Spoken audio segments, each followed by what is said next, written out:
Check one. I apologize. Do I really have to repeat everything I said? Pro streamer. Alright, here we go. You play one of many characters in this world represented by your character avatars. Your characters is the ruler of a realm. You will need to make sure that your dynasty survives and thrives throughout the ages. Your titles give you power and control over territory as well as over other characters who might hold titles and lands of their own. Click on your character. I clicked on my character. There we go. Characters have skills indicating their proficiency within a certain field. Some are great talkers, while others prefer to make their intent clear on the battlefield. The main skills are diplomacy, martial, stewardship, intrigue, and learning. Remember, since the text above is highlighted, you can mouse over each skill for a breakdown of what it entails. Learning is a skill measuring a character's literacy and wisdom. Learning skill of a ruler affects the cost of increasing crown authority. Crown authority represents the general power that a ruler wields over their vassals. There are 4 levels of crown authority, autonomous vassals, limited, high, and absolute. Increasing crown authority, I'm guessing that's from least to most. Increasing crown authority costs an amount of prestige depending on the level of the ruler's learning skill. Vassals dislike higher levels of crown authority, and lowering it is the primary goal of liberty factions.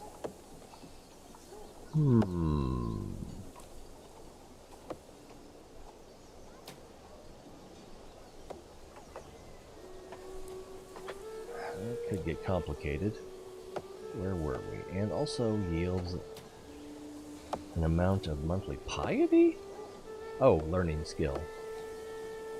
Yields you piety. What do we do with piety in this game? Piety represents the virtue of a character. Acting piously, according to the doctrines of their faith, will increase the oh man. Oof. I might have to roleplay. Piety has been spent on various religious matters, depending on government form, doctrines, etc. Each time a character gains piety, they also progress towards the next level of devotion.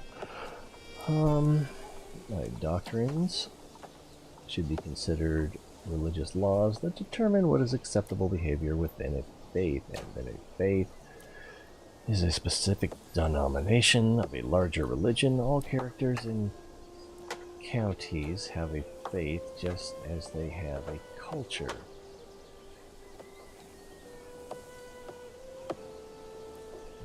Culture represents the language and customs. Okay, so characters of different cultures will have lower opinions of each other.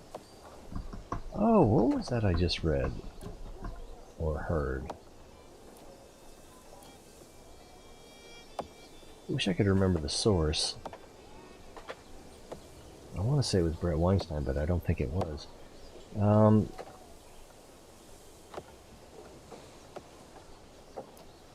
We'll skip that. Let's see. The idea is that... Oh, yeah.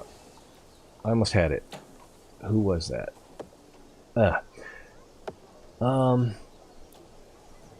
You have beliefs about the world, and there are beliefs that are your identity, or part of your identity. So if someone attacks that belief, the feeling is that they are attacking you, and the two seem inseparable.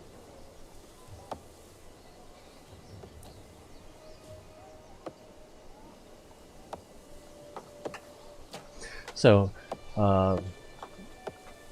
I hadn't quite thought of it that way until I heard that, and it was fairly recently I heard that. And this kind of hits on the same note, same chord. Characters of different cultures will have lower opinions of each other.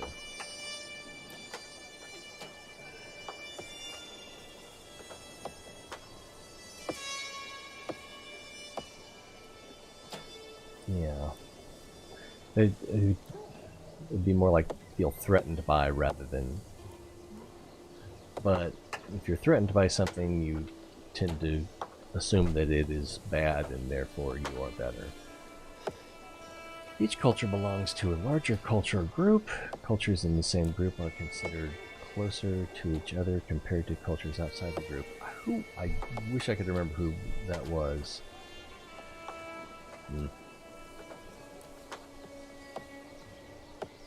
Huh. Alright, backing out here. Each faith has a set of doctrines. We already looked at that, right? Religious laws. Yeah, each faith also has a fervor value, which controls how vulnerable it is to heresy. Let's see, rulers and counties converting to other faiths when the same... Oh, I see, yeah, heresy is rulers and counties converting to other faiths within the same religion. What is it when you convert to an entirely different religion? Probably not possible. When the fervor of a faith is low, an outbreak of heresy might occur. When that happens, a ruler of the low fervor faith will convert to another faith, becoming... Wow, there's a word I don't think I've ever seen that before.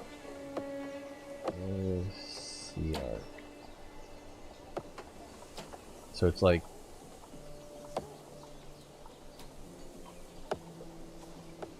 the monarch of a heresy. A ruler of the low fervor faith will convert to another faith, becoming a heresiarch. That one's not in... Oh! Where did it go? No, no, no.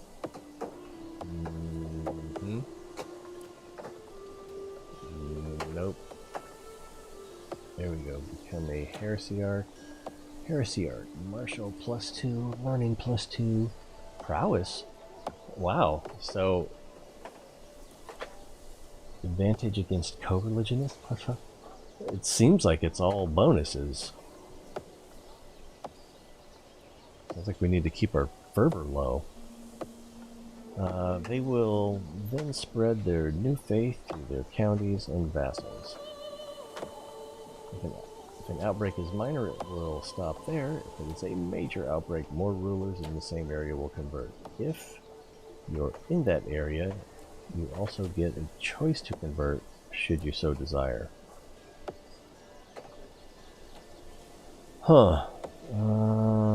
Yeah, we already looked at fervor 0 to 100. Low fervor makes it easier for rulers to create new faiths of their own, and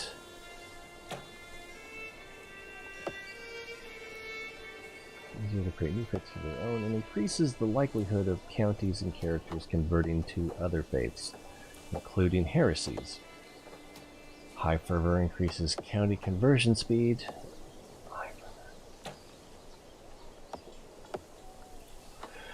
Fervor changes naturally with time. Smaller faiths tend to have higher fervor. Larger faiths tend to have lower fervor. Waging a great holy wars and successful holy wars will decrease fervor. Being the target will increase fervor. Outbreaks of heresy will increase fervor significantly.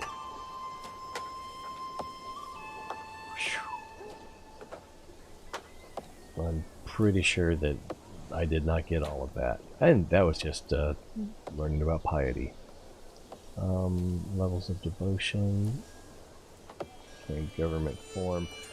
Rulers' government form determines what kind of laws they have access to, as well as what obligations they have to their liege if they are not independent.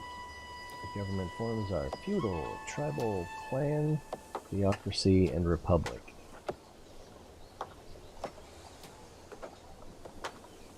Alright, and then levels of devotion.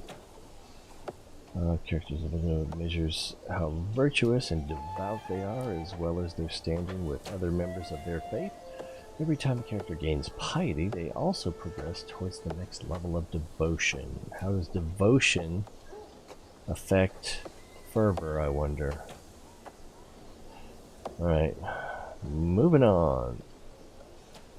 Characters with higher levels can be expected to have extensive knowledge of all common scholarly endeavors, including theology, philosophy, language, and mathematics. Corresponding lifestyle is the learning lifestyle. Go figure. I guess some of them are less. No, they're all pretty much straight ahead. Okay. The learning lifestyle is suitable for characters who want to live long and healthy lives, gain piety, or gain additional bonuses from their faith. Moving on. Oh yeah, that was just looking at the skill of learning. Let's try not to... I don't know. Maybe we'll dig just as deep into the other ones. Intrigue is a skill representing the character's ability to understand and manipulate other characters, and to organize elaborate plots. It is mainly used to further and defend against intrigue schemes. The corresponding lifestyle is the intrigue lifestyle, so it's not quite as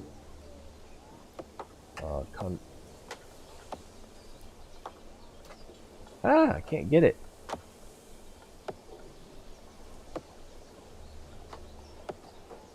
There, got it. Intrigue schemes. A scheme is a long-term attempt to affect another character in some way. Some schemes are personal, while others are hostile. A successful chance of a scheme relies on the associated skill. Some schemes also depend on other characters who might join as agents. A scheme has a chance of progressing each month, minimum 5%.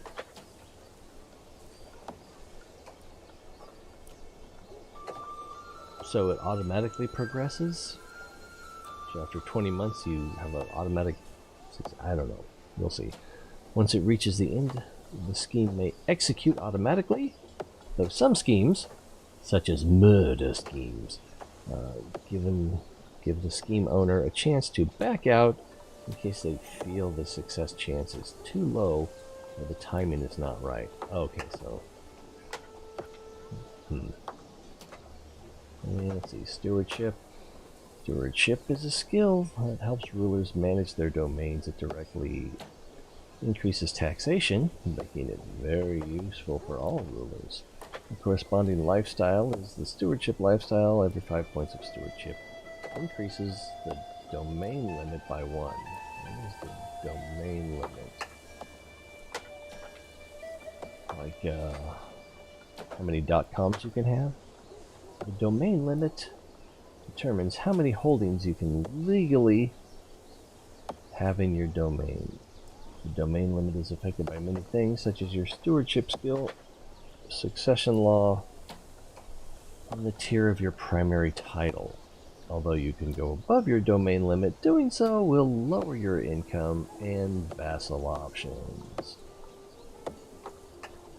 Martial, Will, and Holly. Martial skills indicate how good a character is at waging war and leading armies in battle.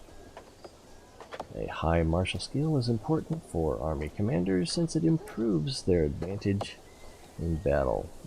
Why is advantage a... Battle advantage makes one side of the battle do more damage. The higher the advantage, the more damage the soldiers will do. Battles often start with one side having higher advantage based on terrain and martial skill and commander traits of the commander. Either side may then gain additional advantage from commander roles. Advantage rolls are made by each commander during the battle.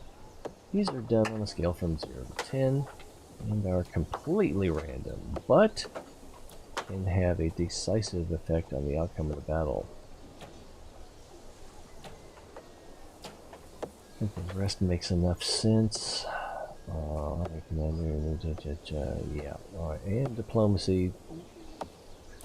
Diplomacy is a skill representing the character's ability to charm, negotiate, and persuade. Diplomacy directly affects the opinions of other characters that other characters have of you. It is also used to further diplomatic schemes. The corresponding lifestyle. Alright. Remember, since the text above is highlighted, yeah, we definitely did that. Characters also have traits, which can affect skills, as well as how they react to things. These are illustrated by icons in the character view.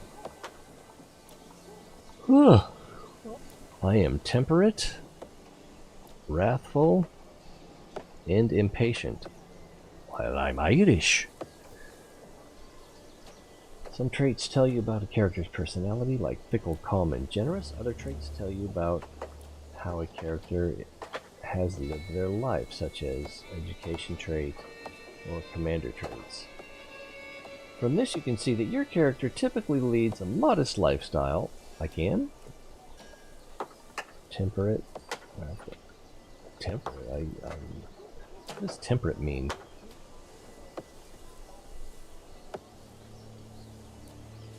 Opinions of temperate characters. Opinions of gluttonous characters. Oh. Okay, that kind of... I thought it had more to do with irritability. Virtuous to Catholics, Catholic opinion +10, piety +1 per month accordingly. To this character, it is best to enjoy things in moderation. Okay, makes sense. I think I was thinking of temperament rather than temperate. From this, you can see your character typically leads a modest life and expects others to do the same, and is quick to anger when they don't. Can't have seconds. When a character chooses to behave contrary to their personality traits, it causes them stress. Traits can also impact how other characters react to you. Some people are impressed by the brave trait, while a lustful character is more likely to feature in salacious gossip.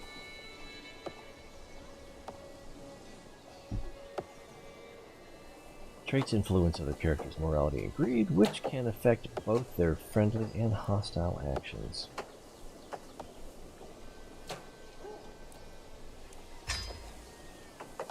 All characters, player heir. All characters, yes all, have an option of one. Characters have an opinion, I can't read, of one another, which drives their behavior. Low opinion can cause people to rise up against you or be unwilling to help you. High opinion can, on the other hand, make characters more inclined to join your murder schemes or fall for your seduction. How you choose to interact with characters will often affect their opinion of you.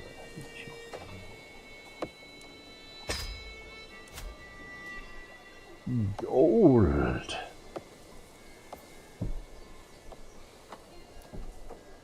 To further your goal... Oh, wait. Yeah. To further your goals, you need gold. Among other things, gold pays for buildings, armies, and bribes. Gold is collected passively from both your holdings and your vassals as tax. Larger vassals and more important holdings tend to give more tax. However, money can't buy everything. Certain things can only be achieved by spending the right amount of prestige or, for religious matters, piety. You can see the current state of your gold, prestige, and piety in the bar to the top right. So this one's obviously gold. Ah, is this one prestige? Yeah. And piety. And renown.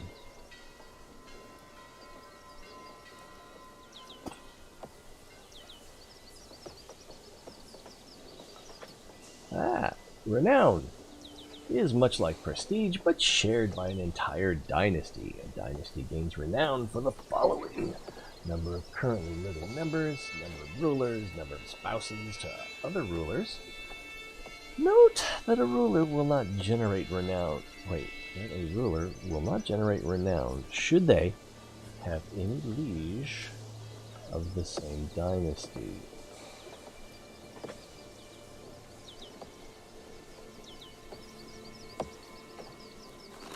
I wonder why that is. So if I'm a ruler, and my dad's a ruler,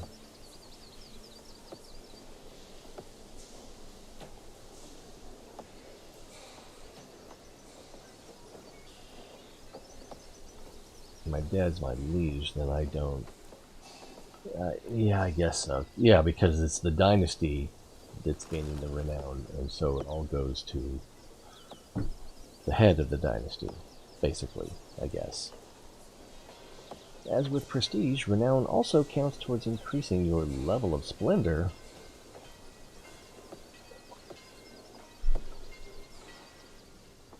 Ah, I messed up. Hold it. It seemed like there was a moment there where the frame changed. Yeah, so now I can... Okay, that's what they were talking about before, but it was like a full second. Where were we? As with prestige, renown also counts towards increasing your level of splendor. What is your level of splendor? And splendor is a measure of how famous a dynasty is. Level progress is made whenever your dynasty gains renown. Characters get an amount of initial prestige when they're born, depending on their level of splendor.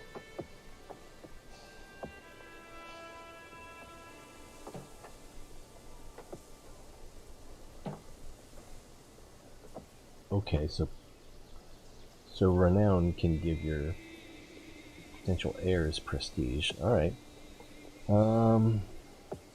Similarly, spouses gain some prestige from each other's dynasty when they marry.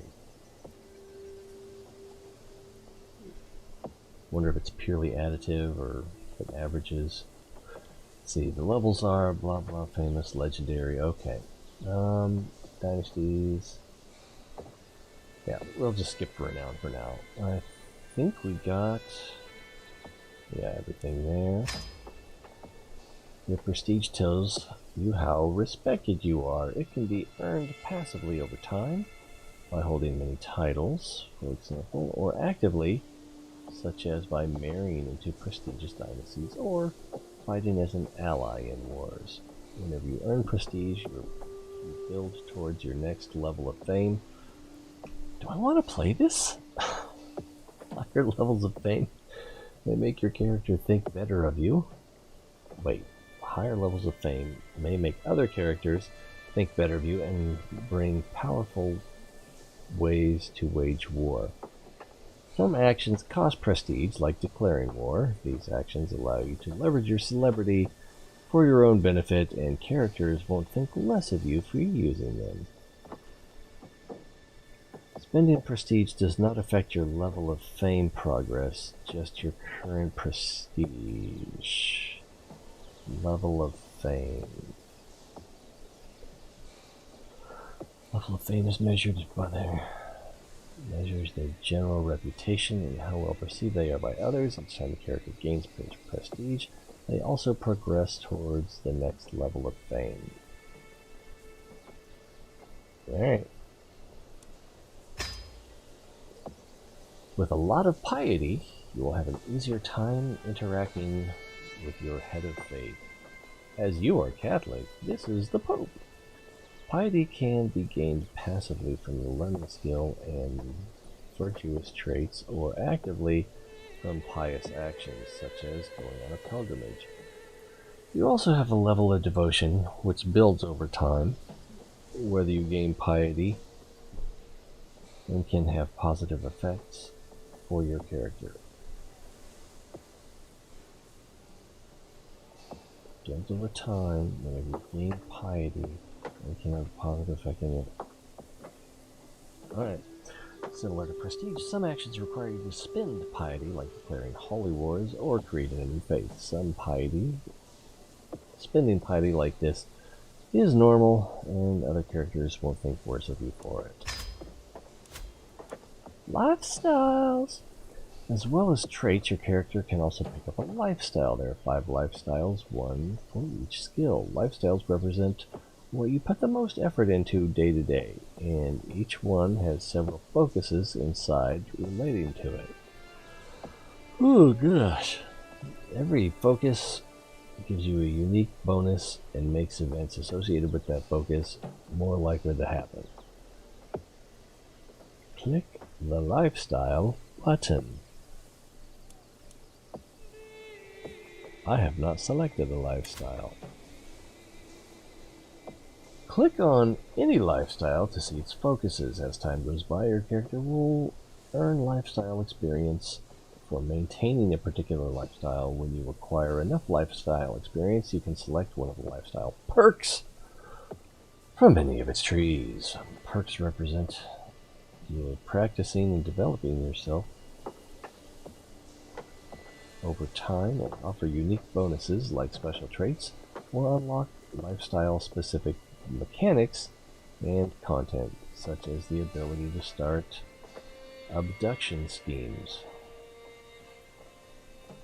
As an example, the strategy, authority, and chivalry focuses all grant martial experience, which can be used to acquire any of the martial lifestyle perks.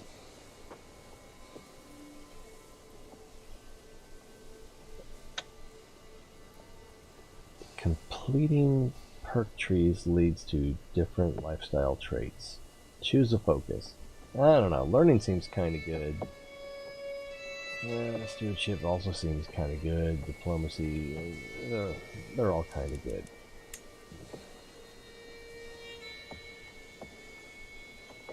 Got any lifestyle to see its focuses, so these are focuses, right? Yeah. Oh man, I just started and I'm already yawning. Click on any lifestyle to see its focuses.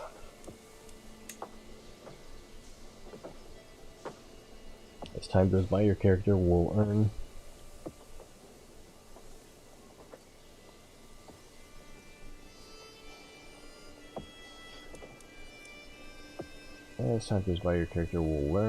will earn lifestyle experience for maintaining a particular lifestyle. When you acquire enough lifestyle experience, you can select one of the lifestyle perks from any of its trees.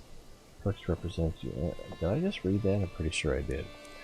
An understanding of life beyond the vagaries of the world upon the body.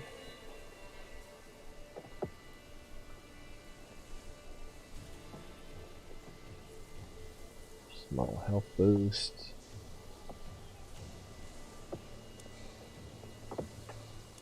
Okay, scholarship focus. A knowledge of those who have come before, the knowledge of those still living, and the knowledge of perpetual truths. Focusing on scholarship grants you learning, development, growth. Development is a measure of the local infrastructure and technological advancement in accounting. That seems like that's probably where we're going. And then faith and knowledge. Understanding the divine means of understanding the world.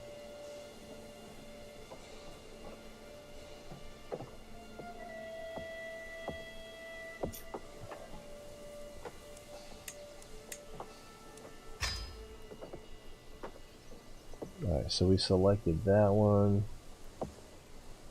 Choose focus, and then we start here and then go up. No learning perk unlock available. You gain the trait Scholar. Let's assume I understand. Other characters. Now, having selected a focus, we can move on to other people. Interacting with other characters is key in Crusader Kings III. You have many options for how to do so. You can right-click on a character portrait, including your own, to get a list of potential interactions such as arranging a marriage or initiating a scheme. This is also where you start wars, but let's save that for later. Open your character view. I think it was right-click. No, it is left-click. And then right-click your player heir's character portrait to see the interactions available. Brian McMurkin. Brian. I guess if we're going to live here, I'm going to have to learn how to pronounce it. Nah. Let's see. Let's start with the basics. Everybody likes gold. Try sending a bribe to your player heir. Most interactions will bring up a second window with a detail when selected. You can confirm or cancel an action in this window.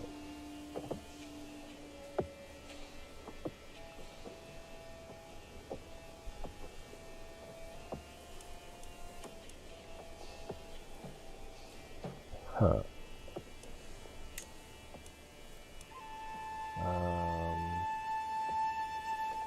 Pays 50 to Brian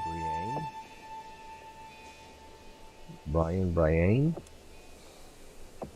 Makes as much sense as anything. Gains 13 opinion of you. Huh. Will accept.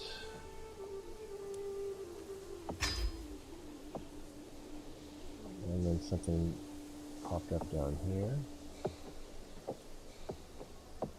Alright. Well done! You've successfully increased somebody's opinion of you. Note the feed message in the lower right. This is where mildly interesting but non-critical information appears and goes away after a little while when unpaused. Certain opinion modifiers last forever, like family bonds. Others will wane over time, like the fading memory of receiving a monetary gift. If you hover your cursor over the opinion number on another character, you can see exactly where the various numbers are coming from. Is it due to marriage, alliance, a gift of gold, or simply that they appreciate your honest nature? Confederate partition, same dynasty, same personal diplomacy. Oh, personal diplomacy is -3. Temperate and received a gift. And I guess the -1.2 per year, sort of like the half-life of the influence of that gift.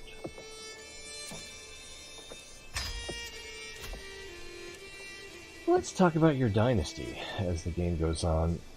I'm tempted to just jump into the game, but I know that it would be quicksand.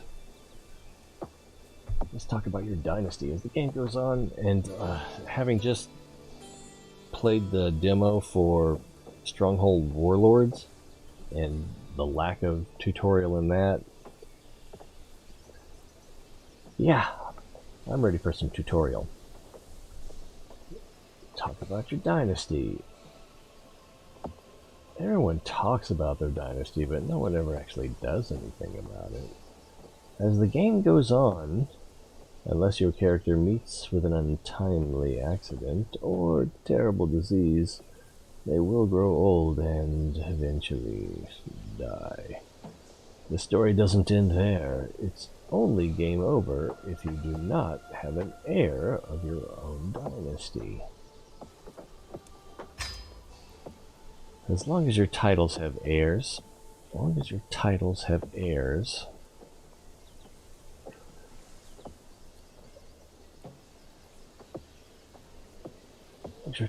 heirs of your dynasty, your legacy will live on.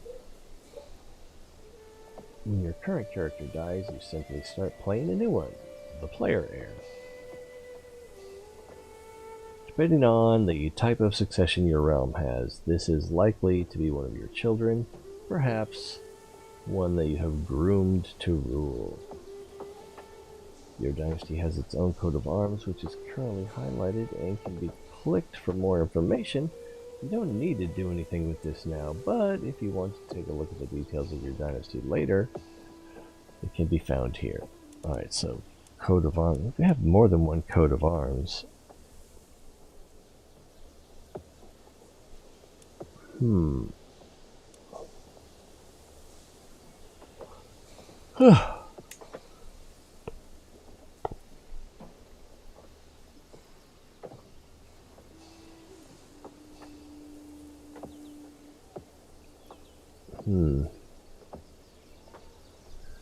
Man, I just got started. I don't know if it's the game or it's me, but I'm sleepy.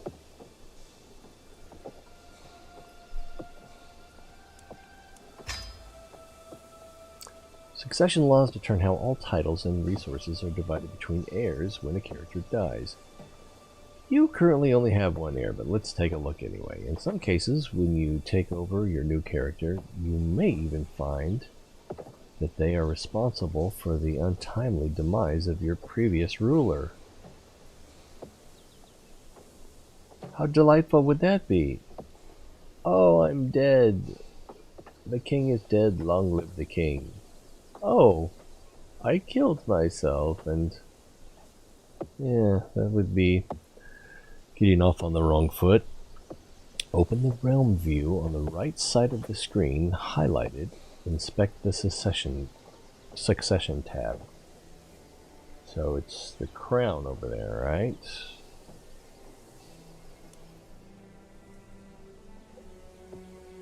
Open the realm view. Inspect the succession tab. Succotash. As a member of a dynasty, you also have renown, shared by everyone in your dynasty. Renown grows in several different ways and reflects how infamous or famous your dynasty is, rather than just you. Increasing your renown will echo down the generations for your descendants, raising your level of splendor. As the dynasty head, the most powerful member of the dynasty, renown will allow you to unlock dynasty legacies that will benefit all of your kin. To view your first dynasty legacy of a dynasty, click on their dynasty coat of arms. Right. View the dynasty legacy of a dynasty. To view the dynasty.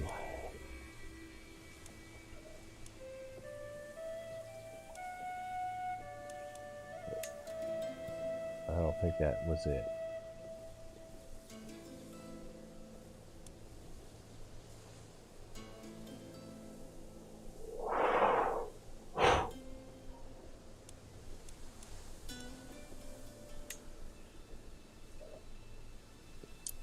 I don't think I learned this.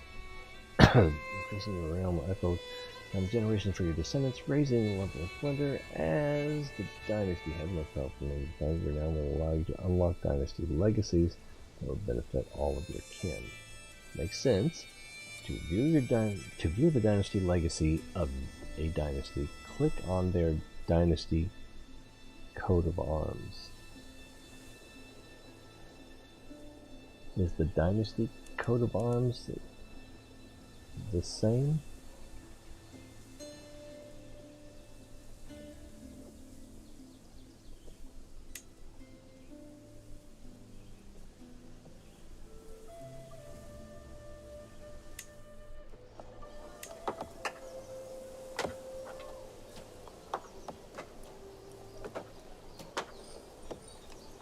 Uh-huh.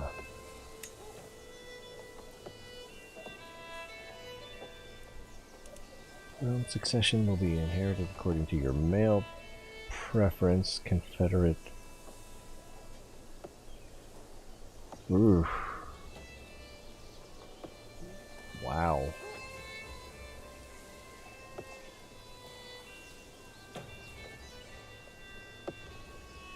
I'm not sure I do understand.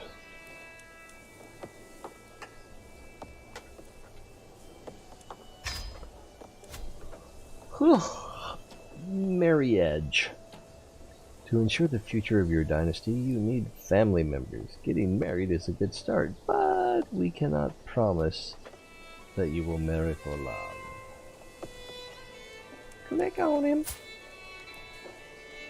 Let's get married. For unmarried characters in your domain, you can set up marriages or betrothals by right-clicking on the character and choosing Find Spouse or Arrange Marriage.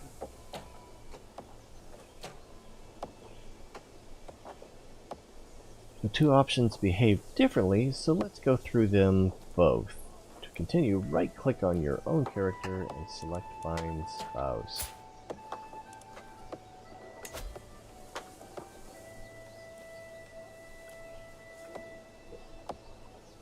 Choosing Find Spouse opens a list of potential spouses. They hail from courts all over the world. Choosing Arrange Marriage also opens a list of potential spouses,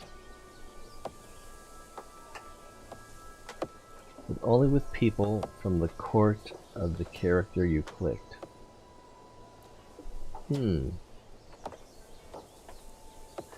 Your own character is visible on the left because this marriage needs your approval. Whoever is the liege of the other spouse will appear on the right side, as the union will need their approval as well.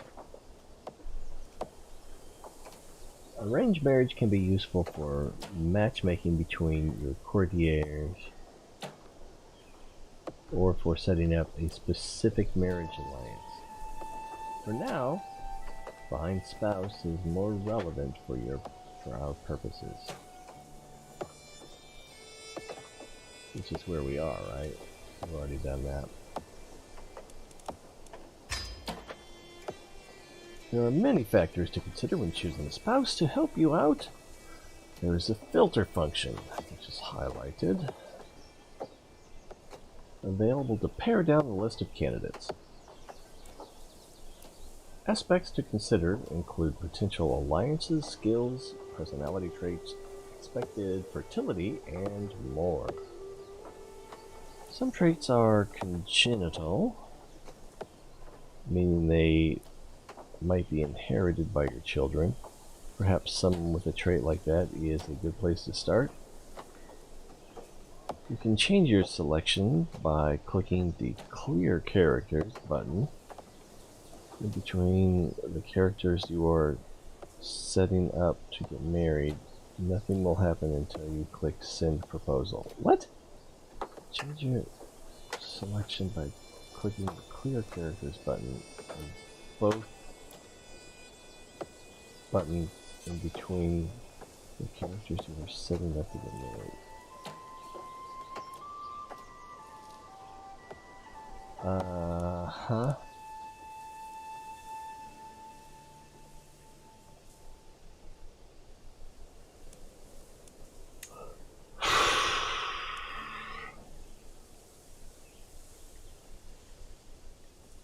Well, what kind of trait? This doesn't make sense.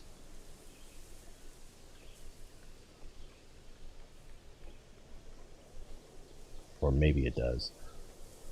Let's see. Maximum age, age difference, adult, fertility, health,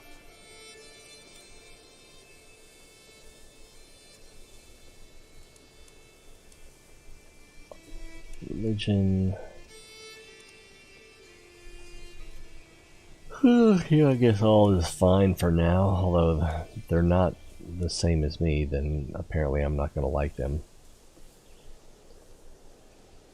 Culture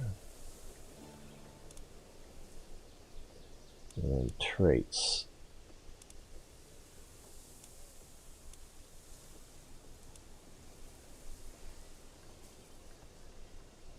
Alliances, marriage, prestige,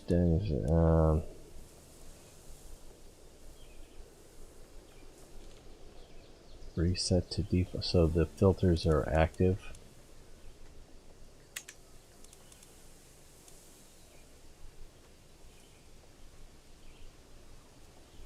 You can change your selection by clicking the Clear Characters button in between the characters you are setting up to get married. Nothing will happen. When you have selected 2 characters for your marriage,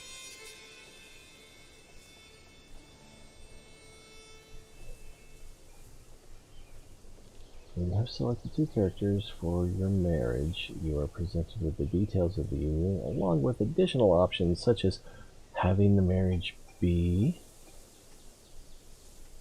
matrilineal.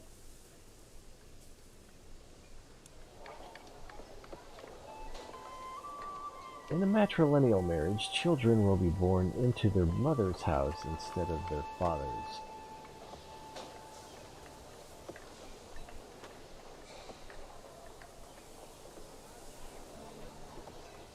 A house is a branch of members. A house is a branch of members on the bigger tree of a dynasty. Houses are created by rulers who no longer wish to answer to their current house head and would rather be the head of a new house. Although houses have their own names and coats of arms, they still share renown with other members of the dynasty. Can still be your other members of the dynasty can still be your player heir. Whew.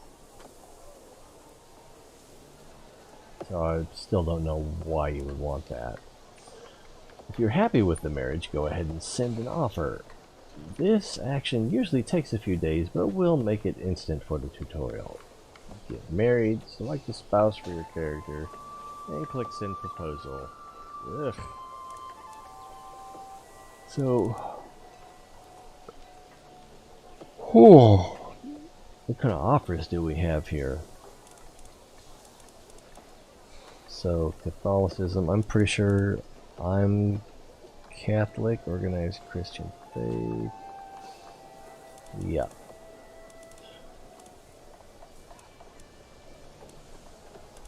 What do we got here? Oh, hello?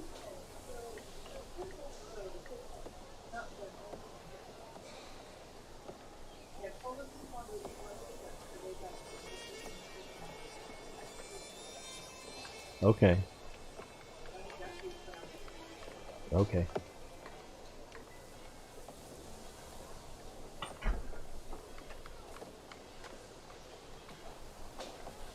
Speaking of marriage, let's see, this one is quick. That seems kind of nice. This is a potential alliance, County of Vizcaya. Where is that?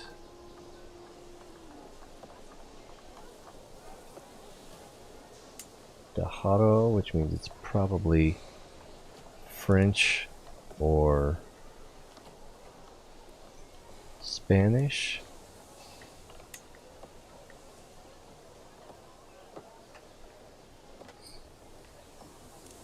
I just don't know. Oh, Basque.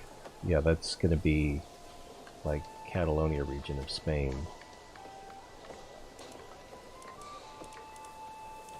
So that's interesting. What do we got here? Comely, fertility is higher, diplomacy +1, attraction, opinion +10, trade is congenital.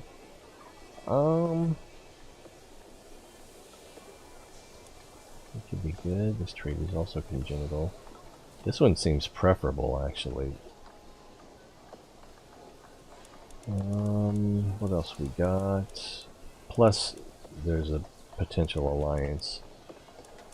Alright, Debbie Lane. Health, minor penalty. Ugh. Attraction down. Vassal opinion down. Is it because she's Norse? I don't know. Oh, she's a lunatic. Superb. Lustful. Stubborn. Wrathful. Lunatic. Plagued by hallucinations, delusions, and disorganized thoughts, Debbie struggles to distinguish between what is real and what is not. Beautiful. 30% fertility bonus.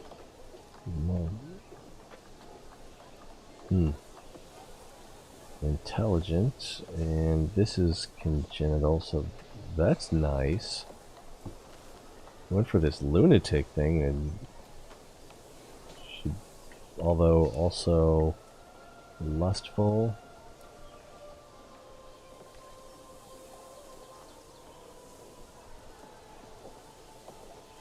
Yeah, that could cause problems. I know, was this feeble? Severe penalty, prowess, and that's congenital. Yeah. So far, the first one seems to be kind of the best. Check out these braids, though. Woo! Breton, French, Theodorata, Matilda.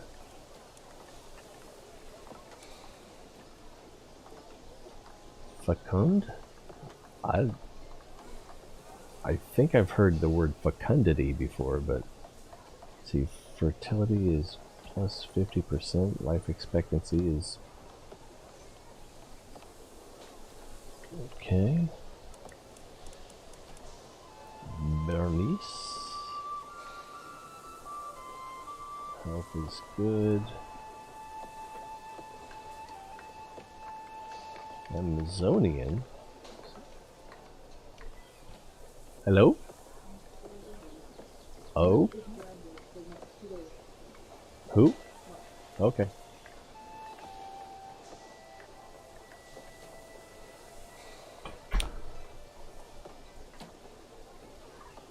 What is prowess again?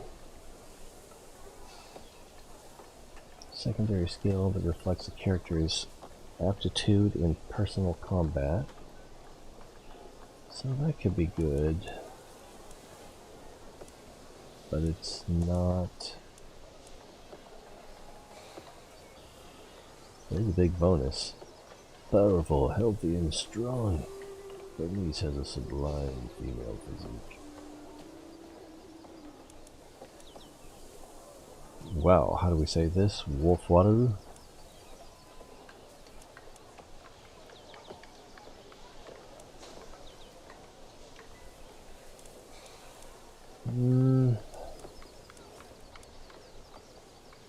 Scaly?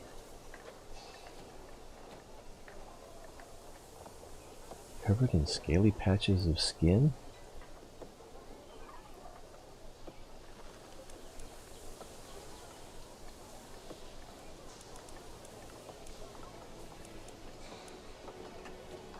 Delicate.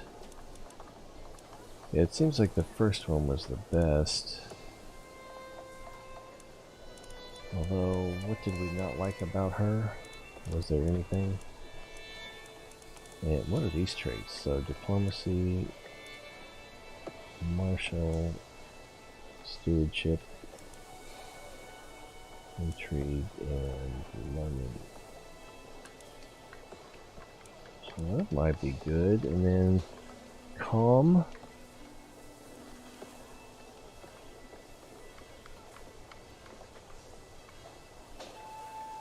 I think I'm wrathful, so that might not work out so well. Deceitful?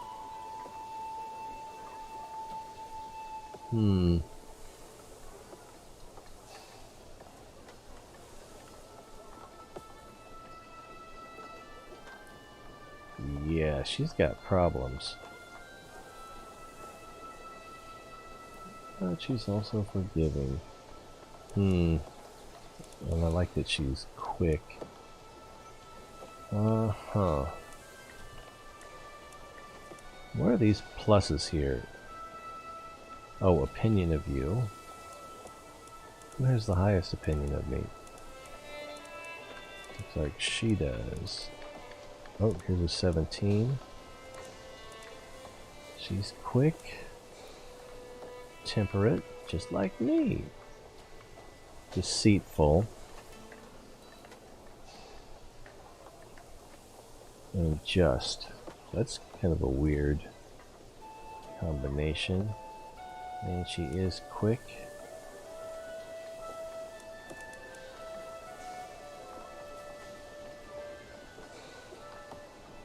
And okay stats, I guess. Leonore, chaste, temperate, and callous. Kind of low stats.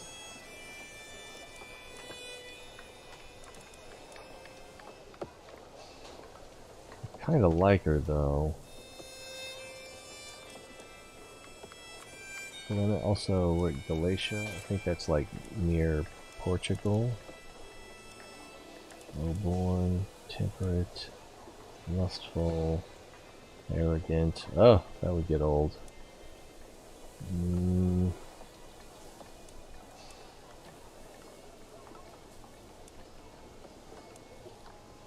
Let's go with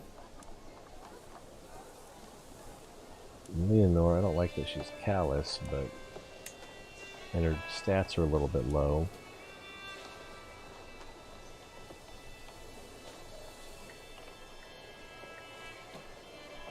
And there's own marriage, -15, and it is marrying up.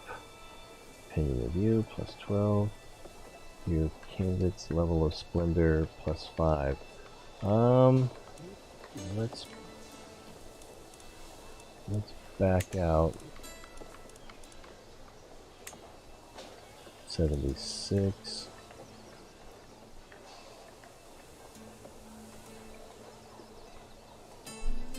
Level of splendor is +5.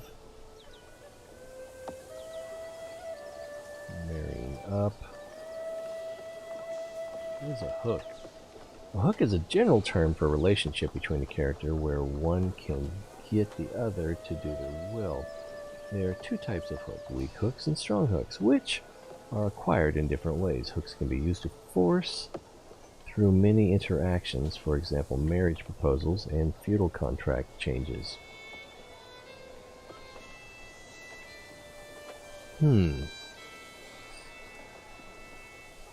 What do we got going over here?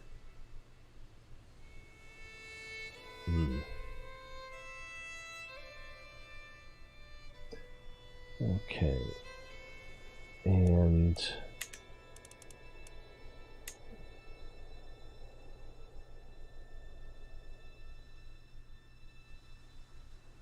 King Sancho?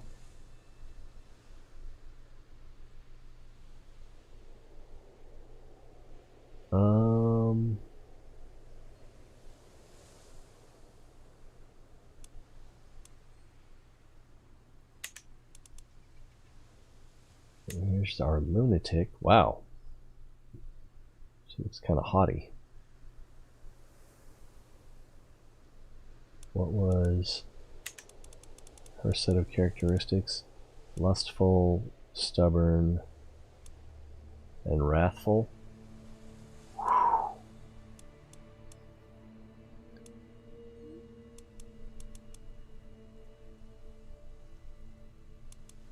She has good health though. Gertrude, vengeful, calm but vengeful. Brave is nice. It's not heritable though. And robust. Yes.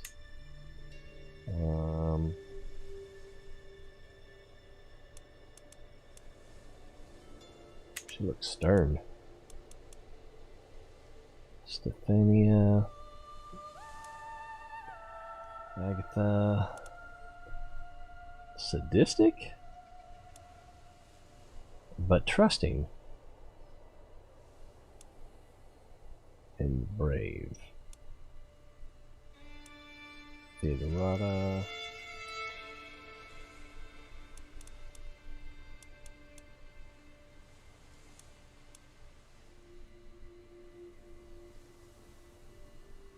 Oh, so if they don't have a coat of arms, they're lowborn. I get it, sort of.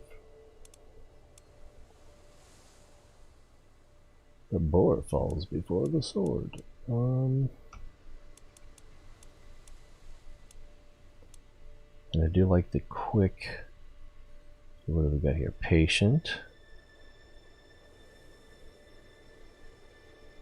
Arbitrary. I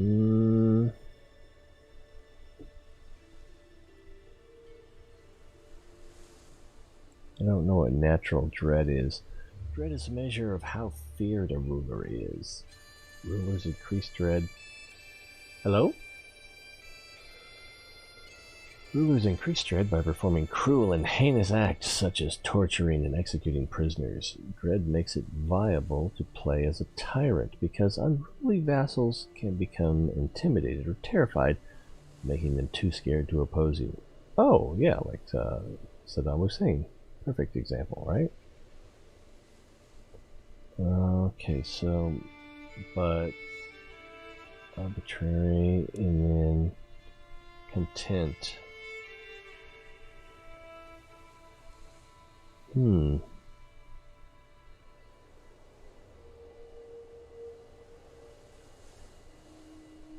seen worse. What do you get from beautiful? More diplomacy. Lowborn, impatient. Generous. Strange combination. Lustful. Lustful and beautiful. Sounds like trouble. Bernice. She has a nice face. Let's see. Bernice. Amazonian. Yeah, I think we looked at her already. Calm, forgiving, and humble.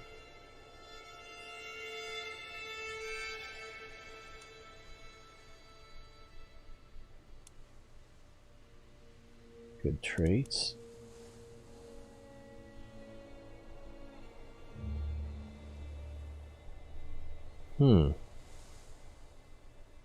She has potential.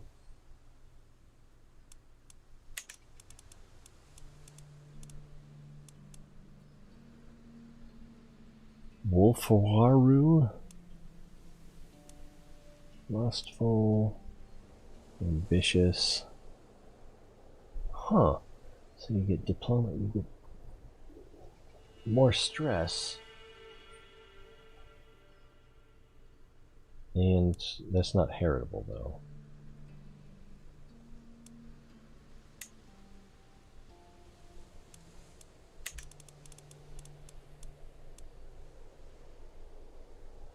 Eisentrude. Where do you go? Oh, I skipped one. Oh, what do we have here? Arbitrary, chaste, and trusting. Common, generous, calm, sadistic.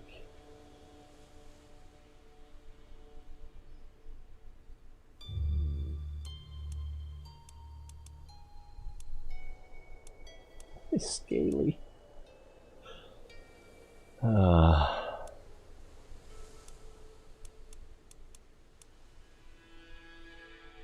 Greedy, wrathful, impatient.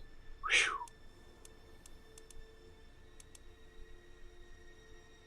Impatient, gregarious, chaste.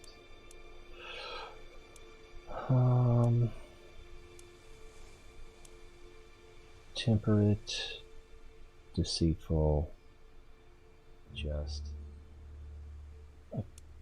Did we look at her already? We must have. We put the 17.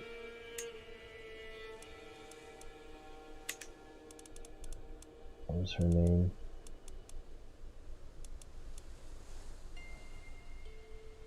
Odierne? Chardis? Gluttonous, callous, wrathful. Elizabeth. Gluttonous, gregarious, and deceitful.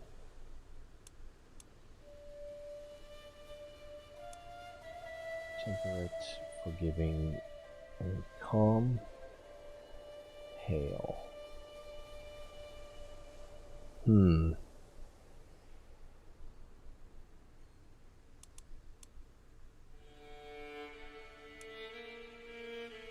Generous, chaste, and ambitious.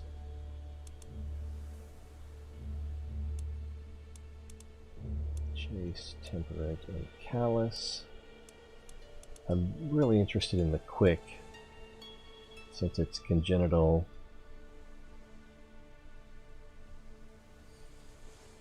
And it's basically a bonus for everything.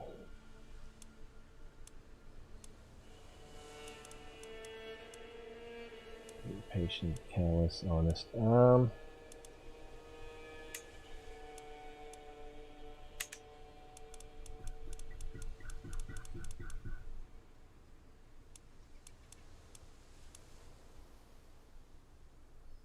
Deceitful, paranoid, arbitrary. Yikes! This is temperate.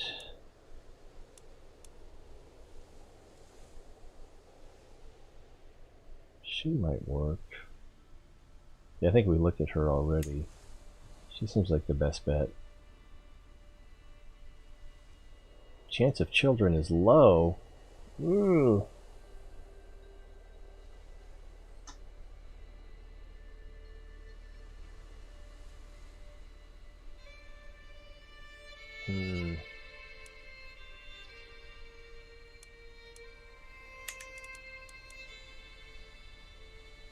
Or we could just go with the first one.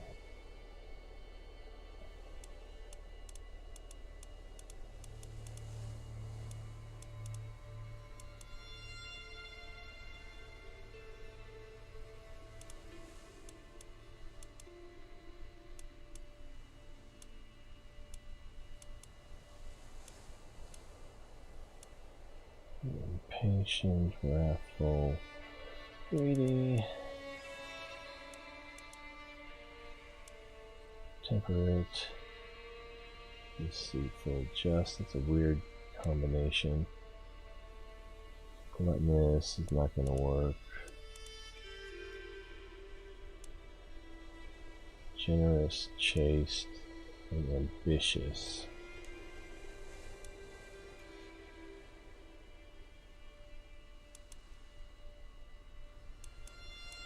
Chaste, temperate, and callous.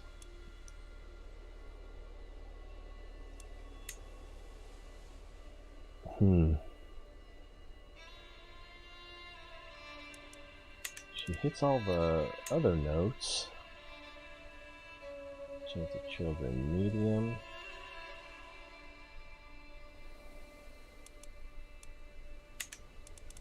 Let's take the chance of children low. Probably gonna regret. I already forgot her name. Was it this one? She's Galatian. Gotta be her. Yeah, it looks like her. Okay. Greetings, Petty King Merchant Munster. I, Leonore, gladly accept your hand in marriage. May Saint Bridget bless our union, my amicable husband. Signed, Petty Queen Leonore of Munster. Excellent. No immediate effects. Alright, excellent. May you live long and happily together. You have noticed the toast message at the top of the screen. We got this. No. No. unless that's what I just read.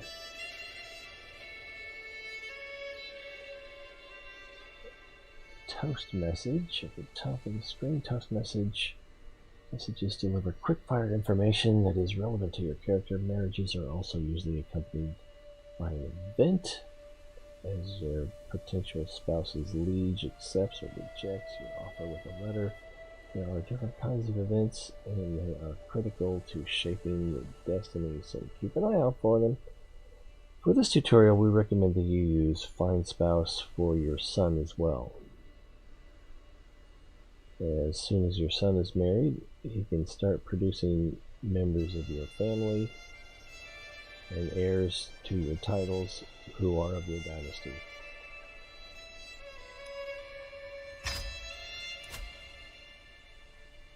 I still don't know where the toast message is.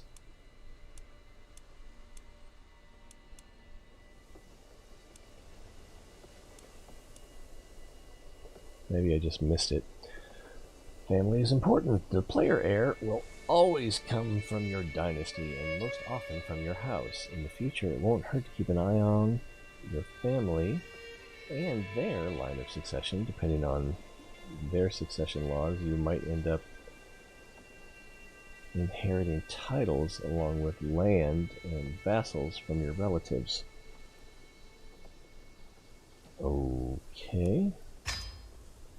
Not everyone in your dynasty will be landowners, but every plot of land on the map has an owner. Sometimes that owner is you, sometimes it's one of your vassals, and sometimes it's another realm entirely, many of whom also have or are vassals.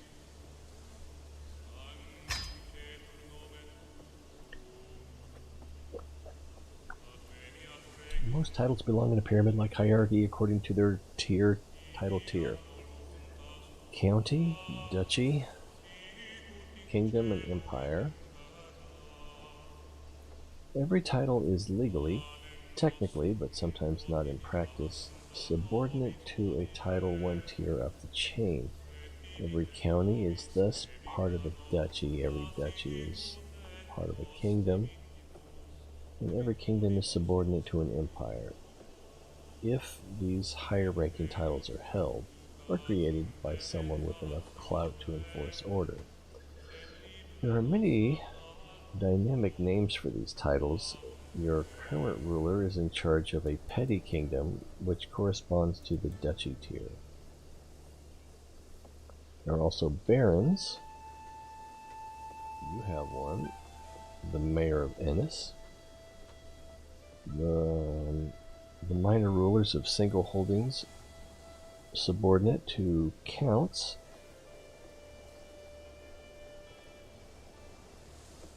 Are counts in charge of counties? Never thought of that. I wonder if that's true. Well, let's just check it out. Count. A county is a title ranking below duchy and above barony. The title includes county capital in the county as well as de jure rights to all baronies in the county.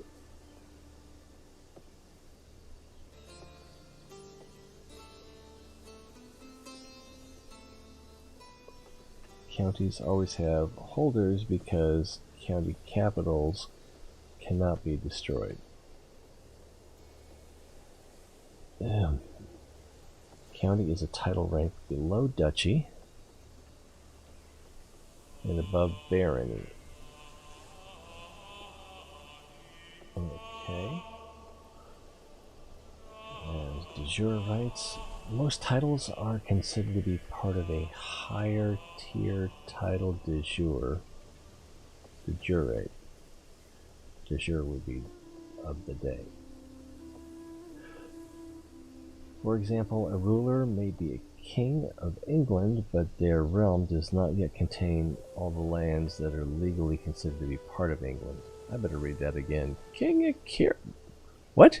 You have a different name. What happened?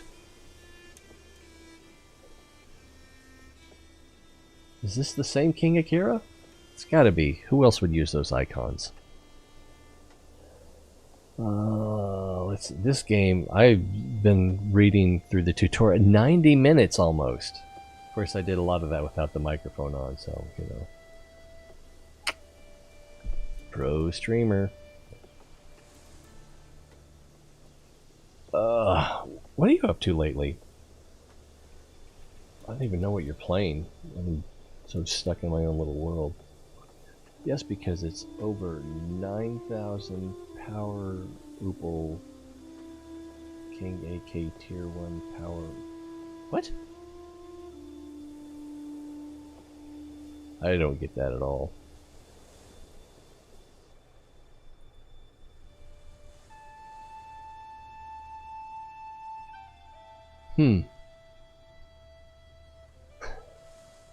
I'm sure it makes sense, even if I don't quite get it. Actually, I can just hit home, right? There we go. There's depth to this game. I think it was Gabriel that recommended it to me, and I watched some other people play a little bit, and thought, okay. So I found a good enough deal on it. I think I paid $35. We'll see, but it is putting me to sleep. Woof. No one told me there'd be homework. Every title is legal technically, but sometimes not in practice. Subordinate to the title, warranty. Oh, yeah. There are many dynamic names for these titles. Your current ruler, Petty Kingdom, which is the same as a duchy. There are also barons, Mayor of Ennis, minor rulers of single holdings, subordinate to counts.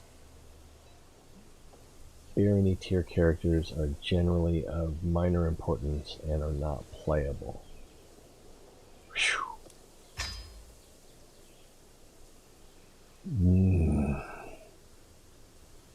I don't know. I played once earlier this year. I didn't stream it, but I just got on, saw if I remembered how to get into orbit, and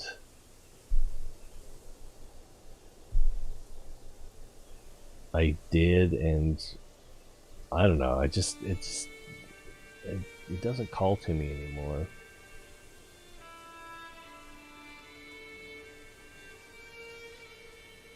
Yeah,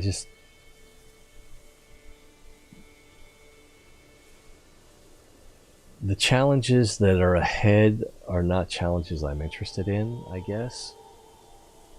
Or maybe it got too hard and I gave up.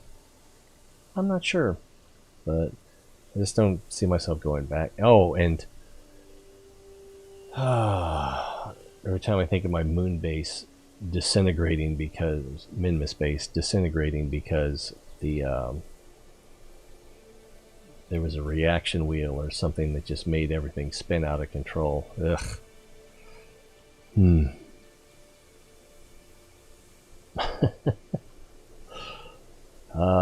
Yeah, I don't know if it's going to happen. I don't think it will. Maybe, but maybe I just need to watch some Matt Lown videos or Marcus House. But I'm not feeling it.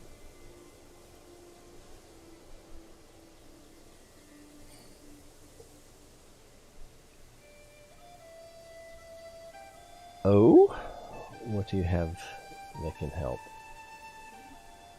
You say legally because Crusader Kings III lets you play with history.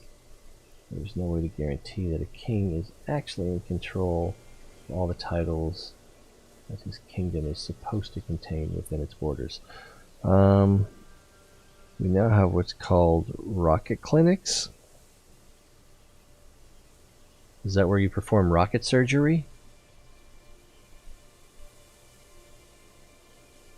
You wouldn't perform surgery at a clinic, would you?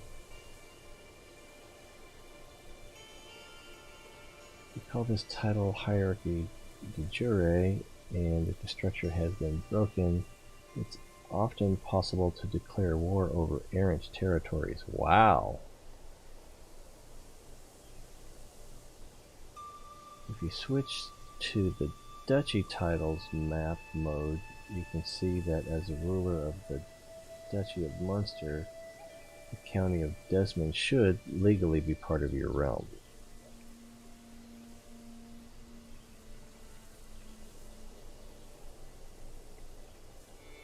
Huh. The different map modes can help give you an overview of the de jure title structure of the world. That sounds complicated. Chat can use chat points to redeem a Fix My Rocket. You can tell us what you're trying to do, submit your file, and chat will give you input. We'll give input with me to diagnose the issue, make suggestions, improvements, actually find a way to execute whatever mission it is you're trying. Well, that's cool.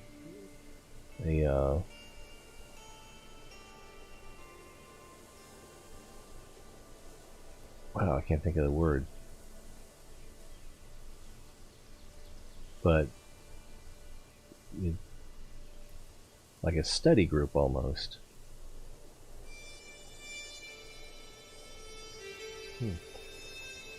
Change the Duchy title map mode, return to realm map mode. Uh-oh, did it say how to do that? If you switch, the different map modes can help you an overview of your tile structure.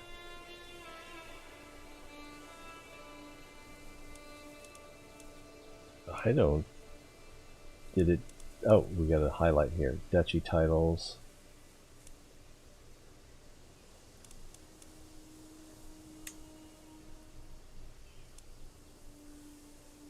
Petty Kingdom of Munster. Petty Kingdom of Munster.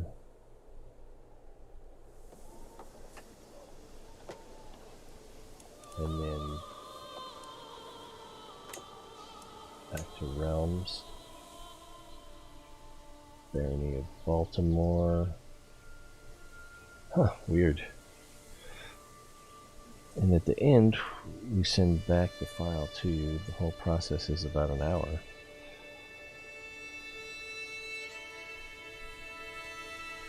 And you're doing that through Discord, I'm guessing? Or you do that while streaming?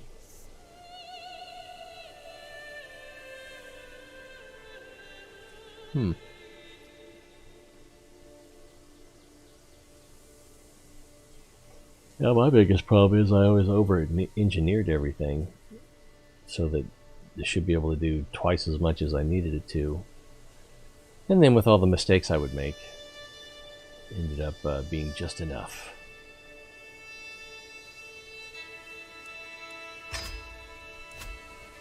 Both while streaming file share through Discord, but that's pretty cool.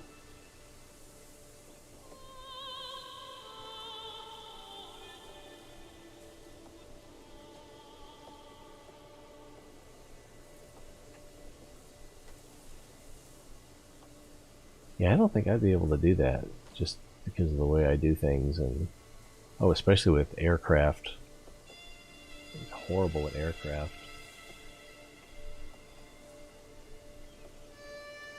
Yeah, when are you streaming next?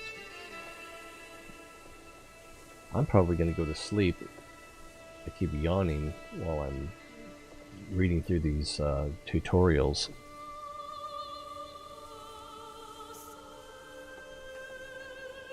Tomorrow?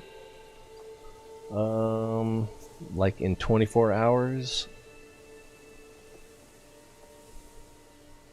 In about okay. I may be. Let's see. Tomorrow's Thursday here. No, it's Tuesday now, isn't it? No, it's Wednesday. So yeah, tomorrow's Thursday. Thursday morning. All right.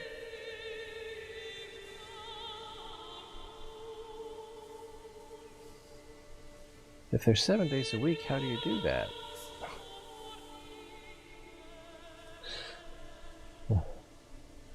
The de jure title Munster consists of 3 counties.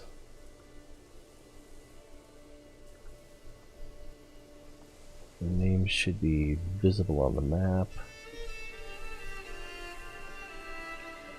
Saturday and Sunday you do a double. Okay. Oh. Well, if I'm up and not doing this or yelling at the kids, it sounds like something to do. I'm kind of curious how it works out. Well, I should be able to watch a video of a recent stream when I get a chance. See what it's all about. And everybody else, is it, well, yeah, so this is your account name now on Twitch TV. Twitch.tv, King Akira 9001.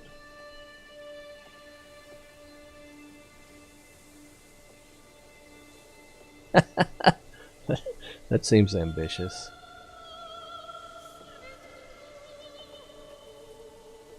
Oh man, I was watching someone stream this game earlier, and she was barely playing. She was mostly just chatting and telling stories about herself, and I don't know, it was kind of weird. What was the point? Why did I bring her up?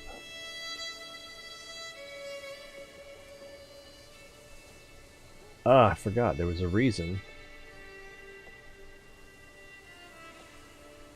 Oh, because she was like super against people promoting themselves on her channel, and I was just lurking, but she said it like 3 or 4 times, and it was just like, oh god, it's so petty.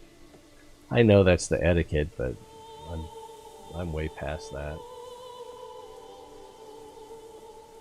Because it's like, if people want to promote themselves on your channel, it's probably not going to do them any good, and because they tend to look like idiots, or they tend to look like they have something that someone is going to be interested in.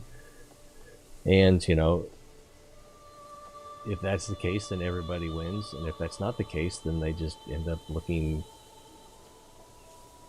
I don't know, petty or greedy or whatever, and people are less inclined to be interested in them. I don't know.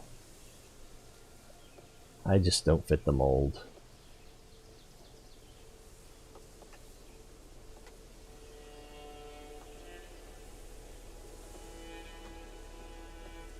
I am missing something here.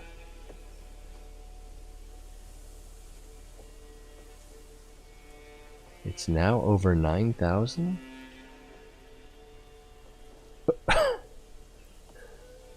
We have a new way to ban people when someone breaks the rules or when we get spam bots.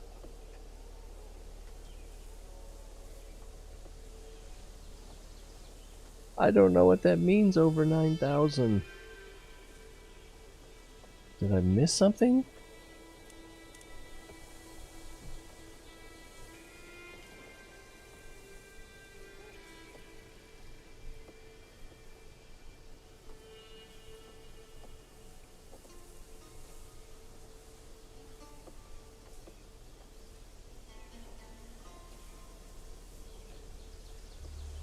You can search on YouTube, over 9,000. Ah, yeah, I probably been spending too much time on Twitter.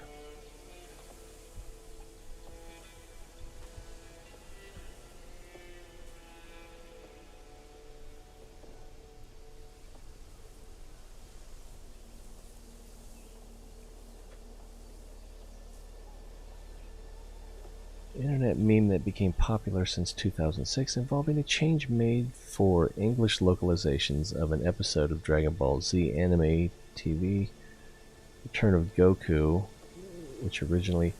I just saw Goku trending on Twitter, speaking of Twitter.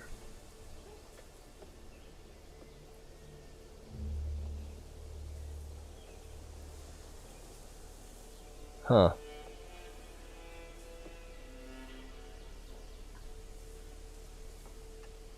So when you get spam bots, we use voice commands to destroy the bots.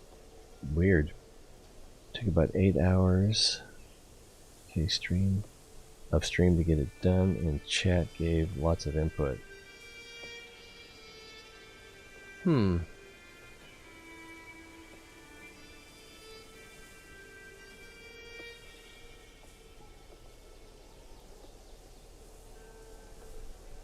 friend Blind. Oh wait, I know Blind. I've seen them both in your chat and on Discord. On your Discord, he's currently 3D printing the Scouters so they can be crushed.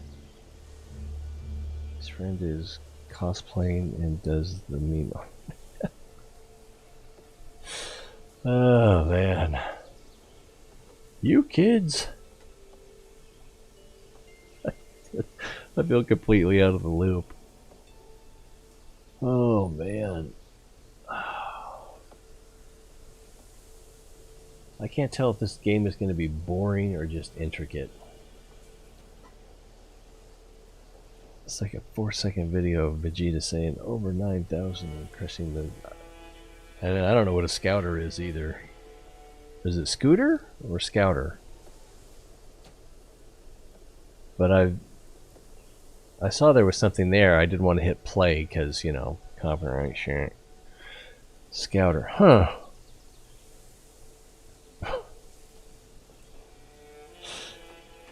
Oh, it just seems weird. Do you know what the how it should have translated, or if it was, or maybe translation isn't even the issue?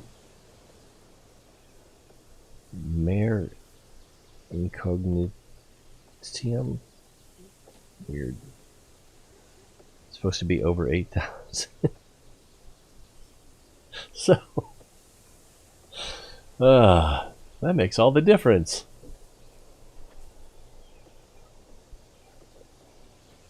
Accounts are small out there. Holdings represent settlements in your land. Weird. I may never understand this fiefdom stuff. It's supposed to be over 8,000, but it's over. Oh, it's very exciting. Holdings provide different levels of tax and levies, as well as buildings you can construct depending on the holding type.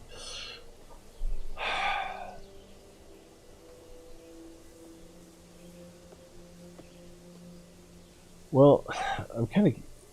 So, you made a star citizenship in Kerbal Space Program, and it launched off the launch pad, or... I don't know. So people use that number along with 69,420 leaked, and now 9001. It flew at Minmus.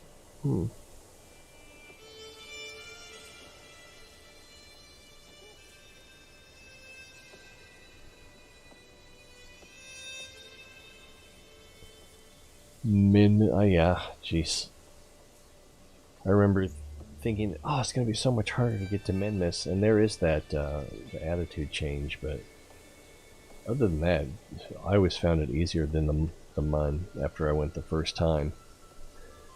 The Interceptor do a magic asteroid and shot it with missiles.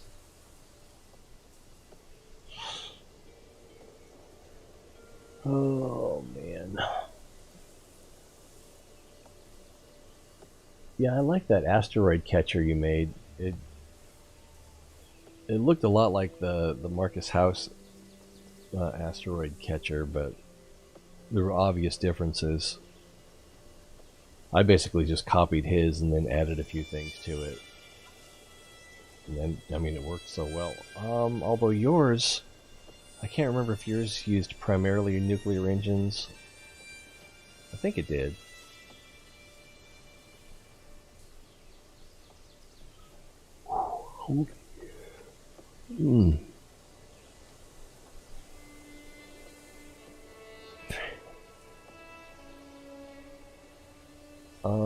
Oh yeah, and you... I guess as long as it doesn't break apart. But you started doing that thing where you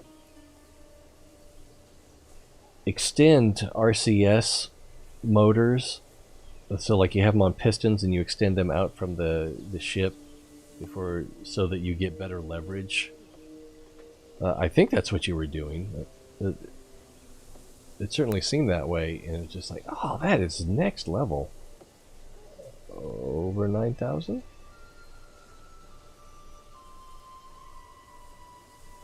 Yeah, that was a really good idea. And you kind of, I guess you could just have big extended masts prior to the robotics, but yeah, with the robotics, it just made good sense.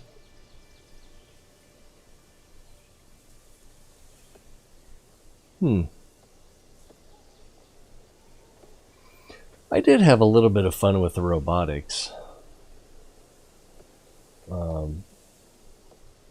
were some of the things I did? I don't even remember why. Oh, it was the ground science. It seemed like the communications weren't working, or wasn't transmitting the data, and I don't know if I ever figured out why. Or it might have been because it has to collect enough data to send before it will send any. But it seemed like it was collecting data but not sending it, and I never really figured out why. And this is from the launch pad, the runway area.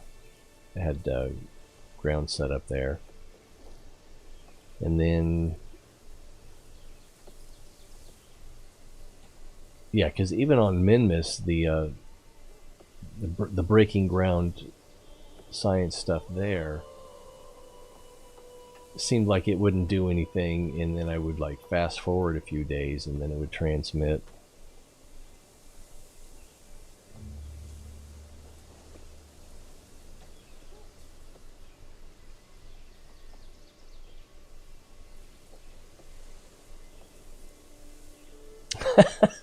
You might be right about that. The one problem I had with it was it was a little too big to put in an enclosure. Like, well,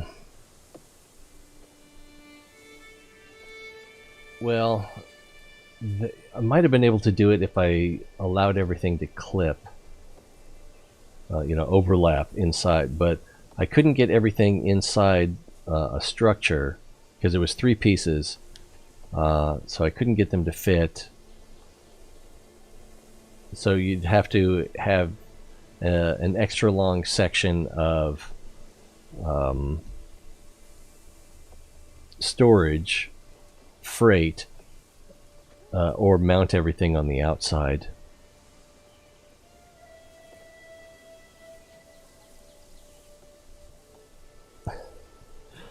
I find it, what was cool about it was before robotics, but I would think that since robotics, that it just, there are better options now. And I was actually surprised that I hadn't seen anybody else do something like that previously. I'm sure someone had, and we're just not aware of it.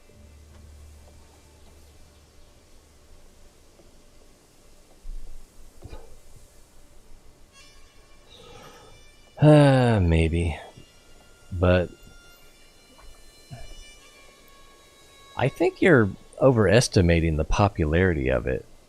Let's see if we go here. Actually, I need to go into Studio.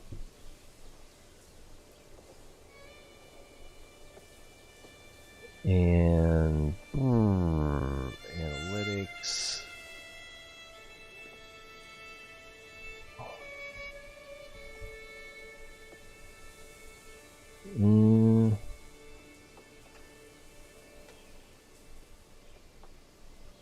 We do it it that way. Views 6, 8, 8, and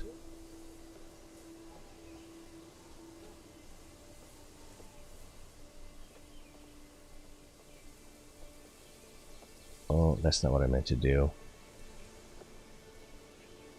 So I was getting like 8 views per episode.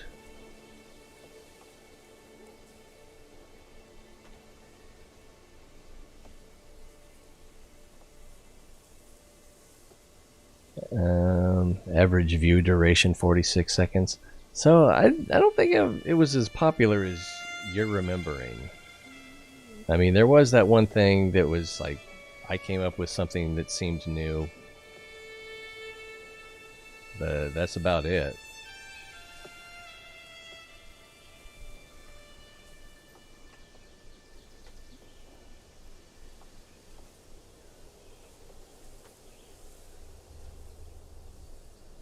Oh no, you can totally do it. I think I sent you the file for it. I'm sure I did, actually. I could probably dig it up again if you need me to. I'm assuming that I still have Kerbal installed.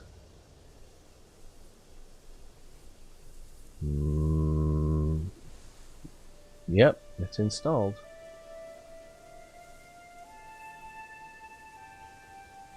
So that is an option if you want me to try to send that again.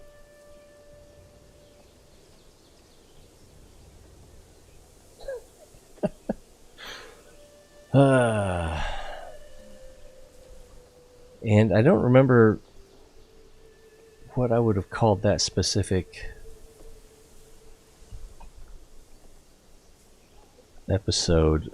Let's see. 3 videos there. This one was Minmus needs a rover, so that might be it. And maybe a forklift? Maybe that's not it.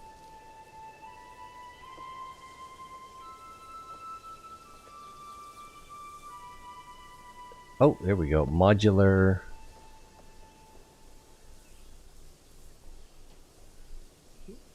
So that episode got 7 views. But the retention was a little bit higher at almost 10 minutes. And with all the robotic stuff now,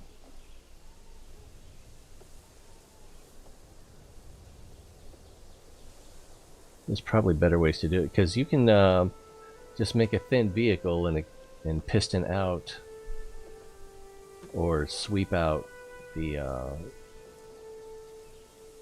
running gear. I made one of those too. I saw someone else do something like that, and so I made one where the front and rear wheel. Oh yeah, that was. I had one of those in the last.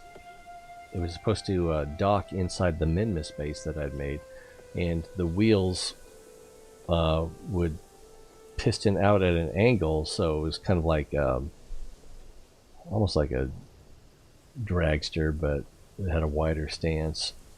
I can't remember if the back wheels pistoned out or not, but the that modular one was actually a little more stable. You know, plus there was a reaction wheel at every wheel, if I remember right. So, but then that could have created torsion that made it less stable, or maybe the constant fight of the wheels working against each other kept it more stable. I don't know. Got luck. Oh, and then there was that. I don't know if you remember that one. It was just like a huge cage and had everything you could want on it. Except I don't think it did. No, it didn't You couldn't mine, so you had to worry a little bit about running out of fuel.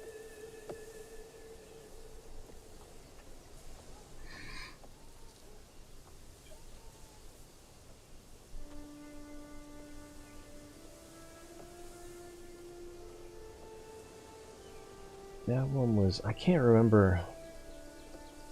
They got a pretty decent top speed out of it on Minmus, and you did have to worry about it leaving the ground, but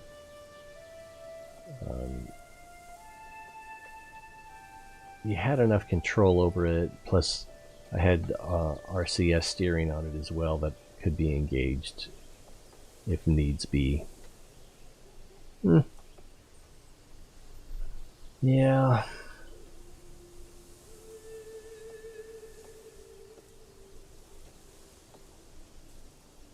I don't know, sometimes just the gravity felt frustratingly counterintuitive.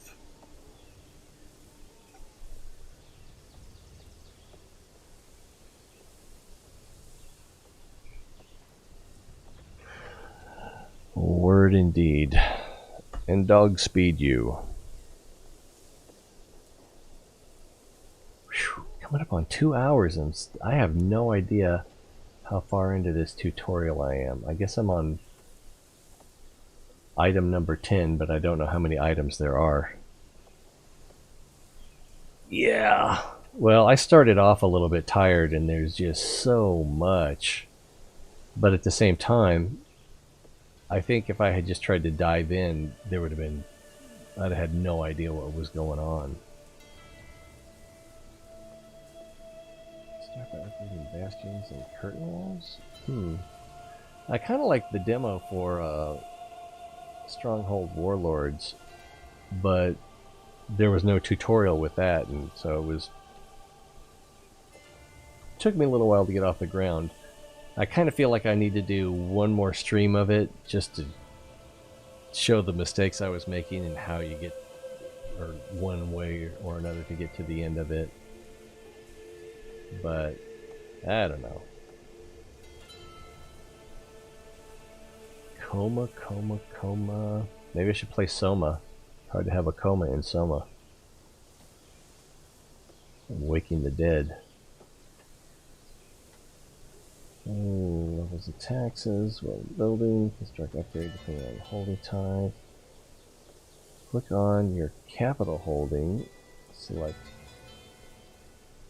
and upgrade. So there is a tech tree, apparently. Something down here. Bastions and curtain walls. You bastion. So it increases your taxes? And raises your fort level and increases your garrison. Nice. Mr. Garrison. I think it was the first Stronghold that I started to play, and I didn't get very far with it. I think I just wanted to, and it was before Minecraft. I think I just wanted to build a castle, and there were all the scenarios, and I don't know, I couldn't get into it. Although I imagine it had a freeform. The first step for any respectable fortification is the erection of bastions and curtain walls. They do a decent job of keeping enemies and rioting peasants at bay. It's gonna take 3 years. Nice.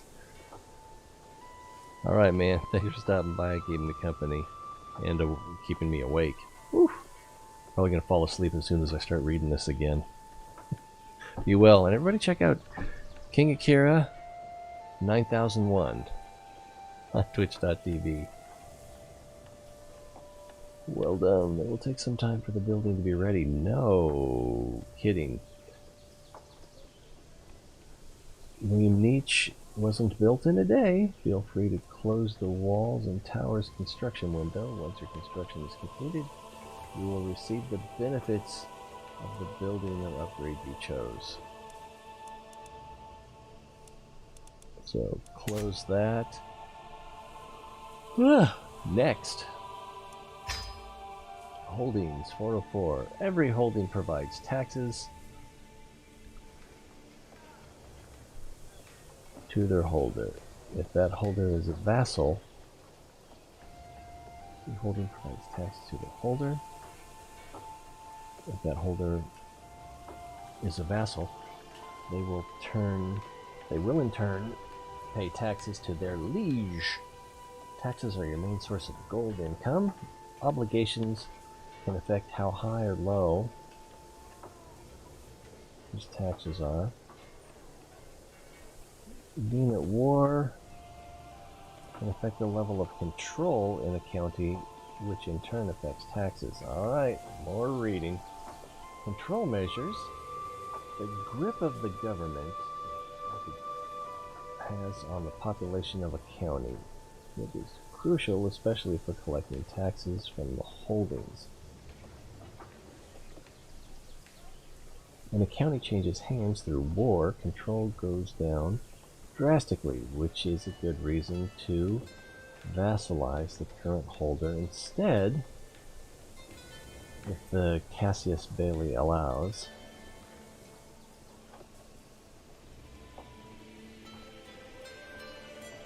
Cassius Belli.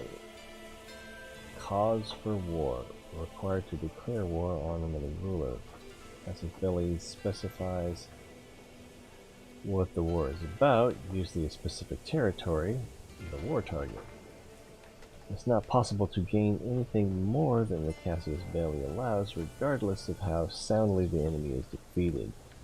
One of the most important Cassius Bellis are claims, whether they come from succession or the Fabricate claim on county task. Wow. County control can also be damaged by sieges and peasant uprisings. Low control may lead to county corruption, and the primary way of increasing control is counselor task, available to a marshal.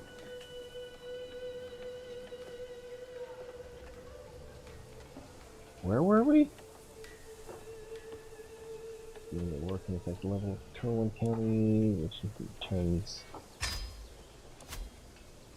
Alright, number 11.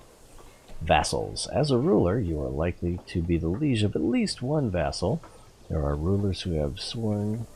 These are rulers who have sworn fealty to you and are thus part of your realm. Vassals supply you with gold and soldiers.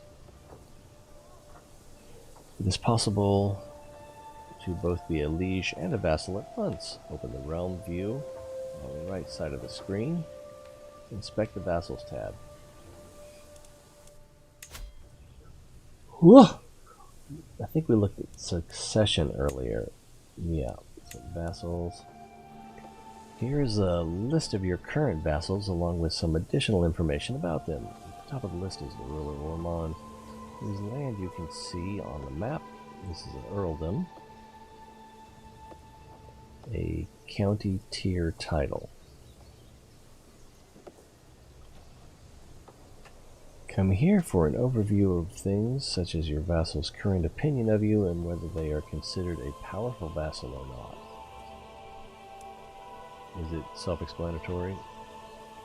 Are the handful of vassals with the most soldiers and the highest income? You need to pay careful attention to these vassals because they expect to hold a seat on your council and will have significantly lower opinion of you if they do not.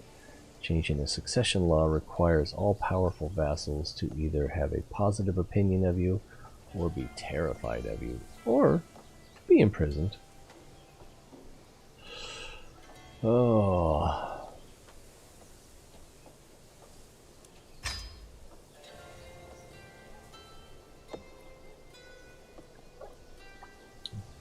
It's worthwhile keeping your vassals happy. This keeps them out of schemes and factions against you, no matter how mighty a ruler your character is. If your realm unites against you, either to depose you through war or just to murder you while you sleep, your reign is bound to be cut short.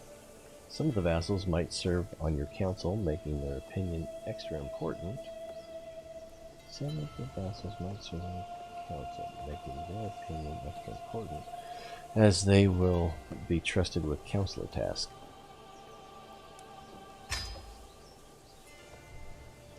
There's a limit to how many vassals you can comfortably be in charge of before your realm becomes unwieldy. Going beyond the vassal limit affects taxes and levies provided to you. This doesn't matter for the tutorial. Wait, what? There's a limit to how many vassals you can comfortably be in charge of before your realm becomes unwieldy. Going beyond the vassal limit affects taxes and levies provided to you. This doesn't matter for the tutorial, but when you start to build your own kingdom, be mindful of growing too fast. If you end up exceeding your vassal limit, you can grant lower tiered titles to your vassals. Sometimes you can even create new high tier titles to consolidate your power in a region and strengthen your hold over lower titles as you're subservient to your new title. Yeah, title is a weird word because I think of it as like a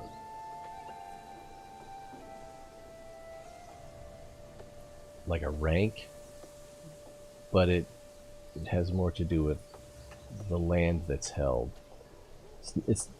I find it is not intuitive.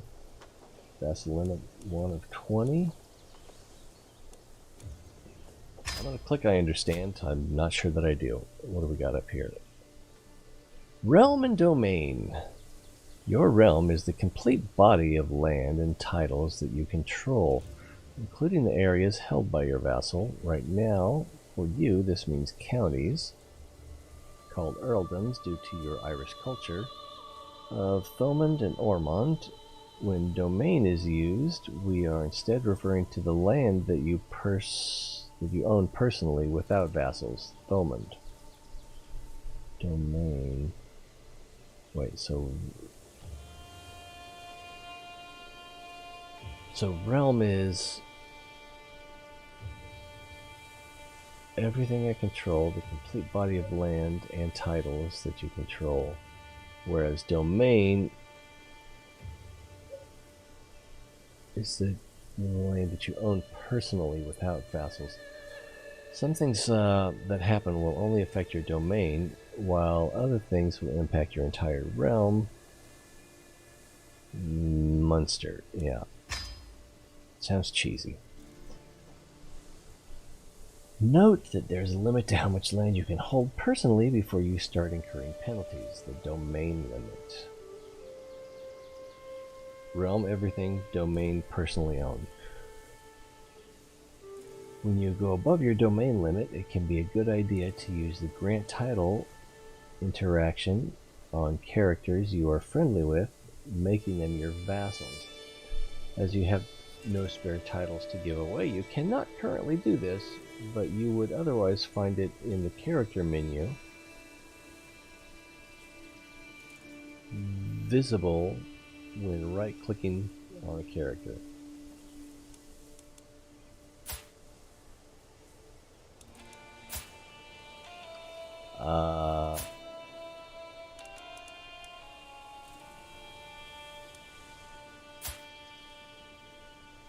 Grant, so something like that, I guess.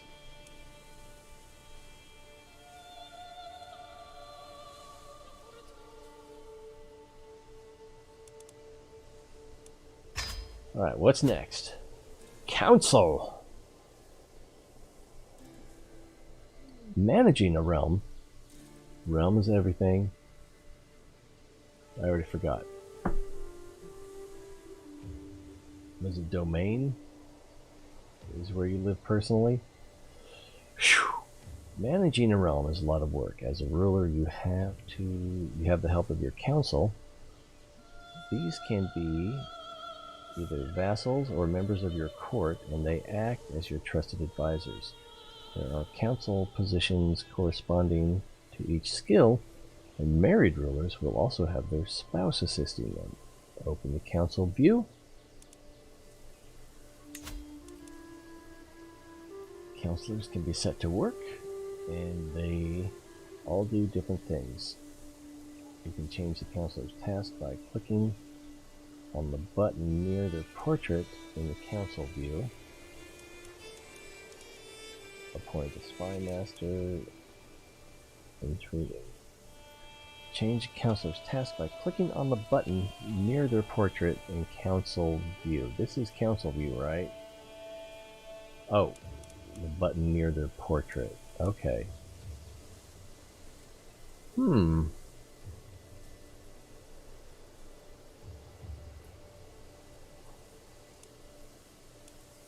Being a counselor is a prestigious, however you prefer, position. Powerful vassals expect to be appointed and will be unhappy if left out. Schemes are long-term goals aimed at another character. They can have hostile goals like murder or abduction of your target, or be more wholesome, such as a befriend scheme. It hardly sounds like a scheme. Open the Intrigue view, inspect the Schemes tab, and it should be open by default. Schemes.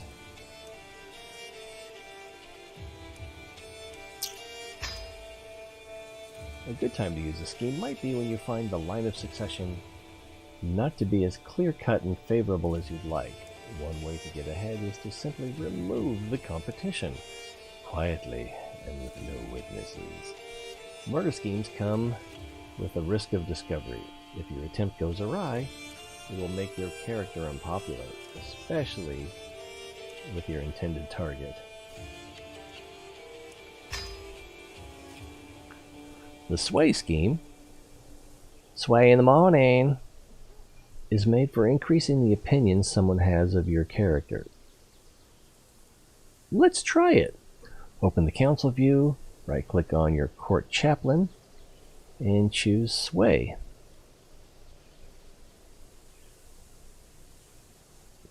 Am I weird to want to live in the past? Kind of. Because... oh, is this the right thing? I think this is it. I already forgot what I'm doing. Open the council view. Council. I mean, plumbing, electricity, grocery stores. I mean, there's certainly things like, I like the books of Patrick O'Brien about sailing aboard British man of war in the early 1800s. But that would be freaking horrible. Sounds cool to read about, but actually living that? I don't know. Women in the 1950s seem more attractive. What's more attractive about them? Because really, they're the same women's. We just have different cultural expectations and different means of pursuing them. The expectations. Right-click your court chaplain, your bishop, and choose sway. Where is my court chaplain? It's my marshal, my spy master, my steward, my chancellor. Oh, okay. So what's up here is for what's below. Court chaplain, bishop. I don't see one. You got the marshal, the spy master, the steward, and the chancellor. Oh, there's the bishop. For some reason I thought that was me. And choose sway. So we have religious relations. Sounds dirty. Convert faith in county. Fabricate claim on county. Marcus's opinion of you. Stewardship. Learning. I must have missed something there.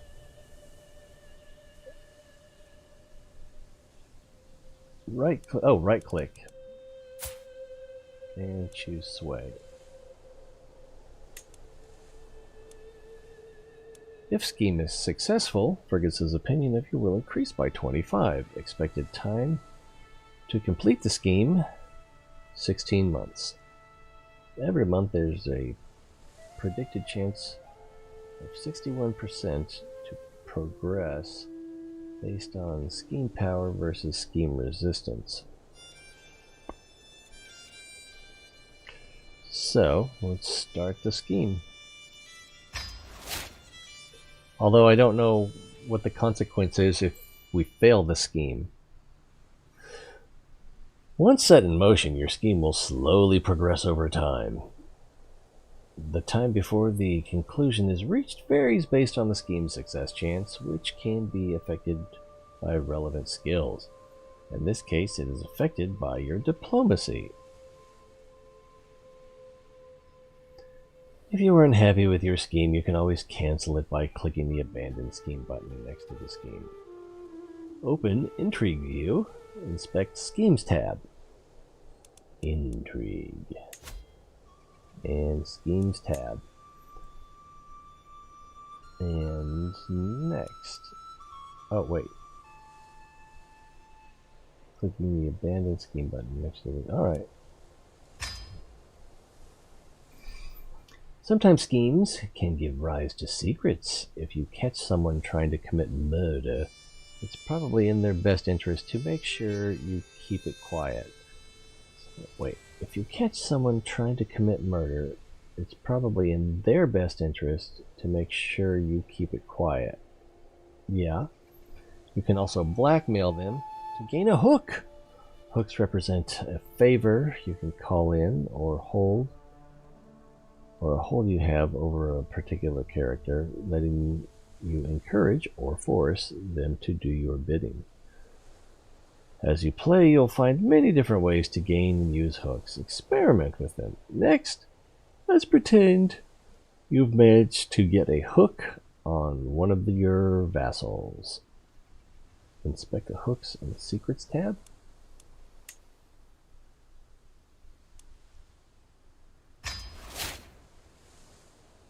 Hooks you hold.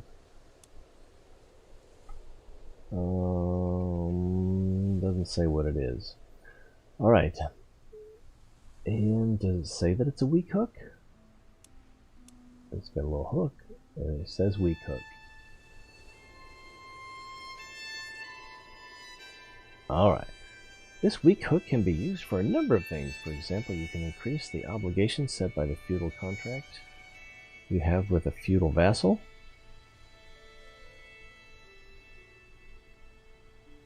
Increase the obligation set by the feudal contract. Right. To access the menu for changing a feudal contract, go to your vassal list in the realm view, or right-click his portrait to choose Modify Feudal Contract. This is the easiest way. Modify Feudal Contracts. You may notice some interactions are not immediately visible. When you have many interactions available, the character interaction menu will only display the most common ones. To display missing interactions, click the More button in the category. This week, yeah. What? I guess we're done. War is an essential part of Crusader Kings III. There are many concepts to cover, but for now, let's touch briefly on some of them. The rest and the details we will let you discover as you start playing. Oh, thanks. The most important events in any war are the battles, which are fought by armies. Most of your soldiers will come from levies, but you can expand your army by employing men-at-arms.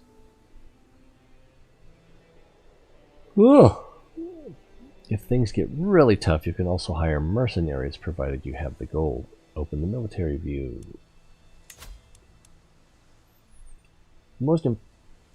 Next. When a war starts, you can raise your armies with a single click of the big red Raise All Armies button that will appear together with the war score icon to the lower right of your screen. You can, of course, raise all armies from this military view as well.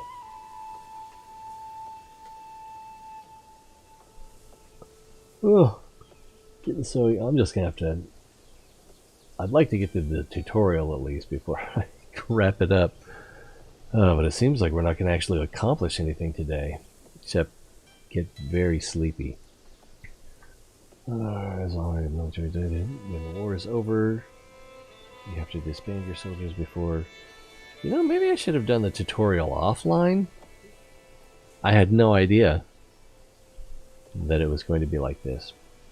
When the war is over, you have to disband your soldiers before starting another war. That's weird.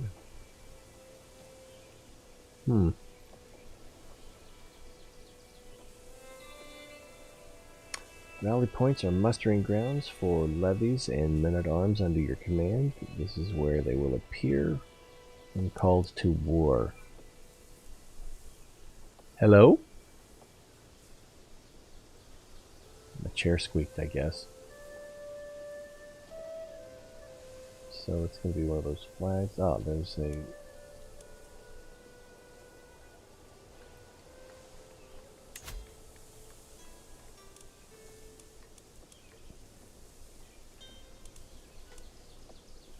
Huh. Mustering grounds for levies and men-at-arms under your command. This is where they will appear when called to war.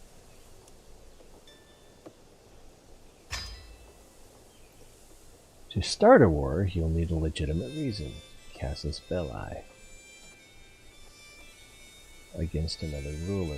There are various ways to obtain a casus belli. You might have a de jure titles that make you the rightful liege of your target.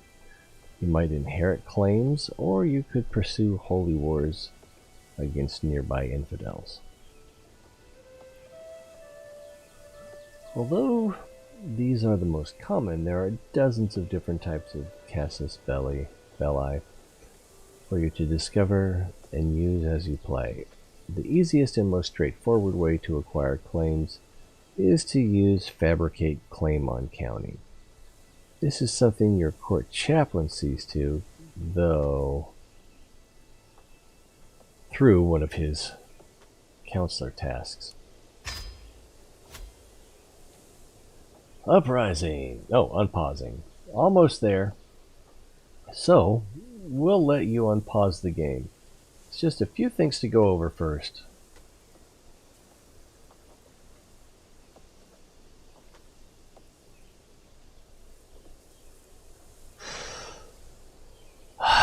Two and a half hours later.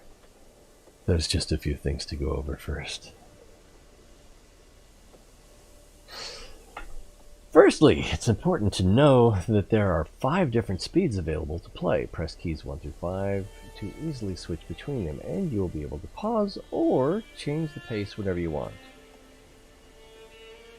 How do you pause? So keys 1 through 5 to change the speed, but how do you pause? I'm guessing it's the space bar, but we'll see. Secondly, for certain important events, the game will auto-pause for you.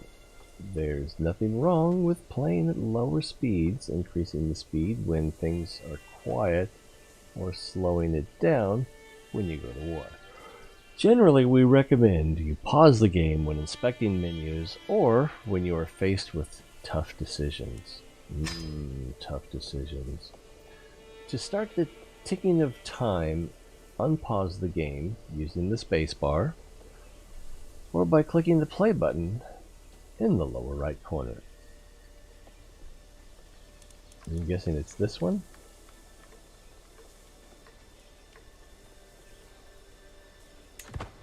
And it was that one.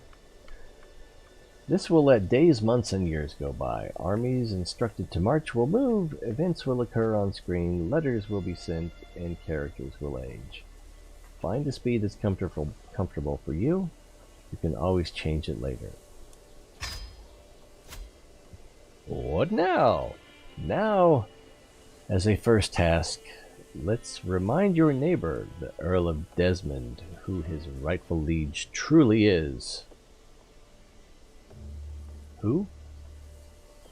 Okay. If this happens to... If it... Wait. It truly is. If it happens to expand your realm, then so be it. Using the character interaction system that we went over earlier. When? Was that 2 hours ago or just 1 hour ago? And selecting him via the map, declare war on the ruler of Desmond. You should already have a valid casus belli. As his title is de jure part of your realm. De jure. For more hands-on experience, we will now walk you through what happens in the flow of a war.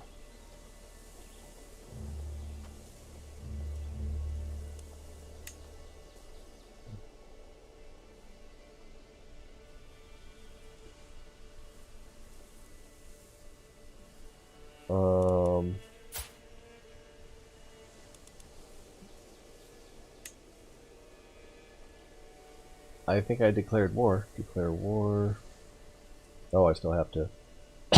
No casus belli chosen. Choose the casus belli.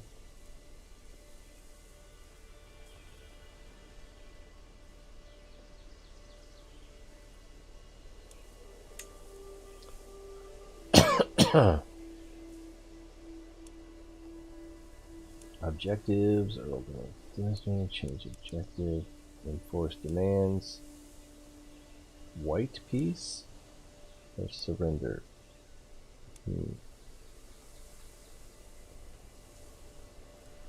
If you enforce your demands, you gain the contested county. If you make a white peace, he keeps the county. If I surrender, yeah, we're definitely not doing that.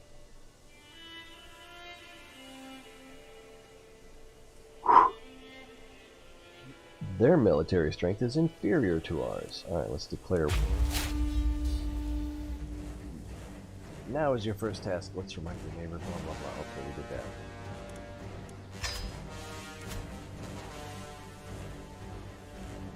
You have successfully declared war. Next, you should rally your armies. A button has appeared at the bottom of your screen to help you, but you can also do this from your military view. Wherever your rally point is, in this case Desmond, that's where your army will gather and await your orders. Note, you'll have to unpause the game, press the space bar, for your army to gather more than a handful of men. Leave it for a few days and the army will be at full strength.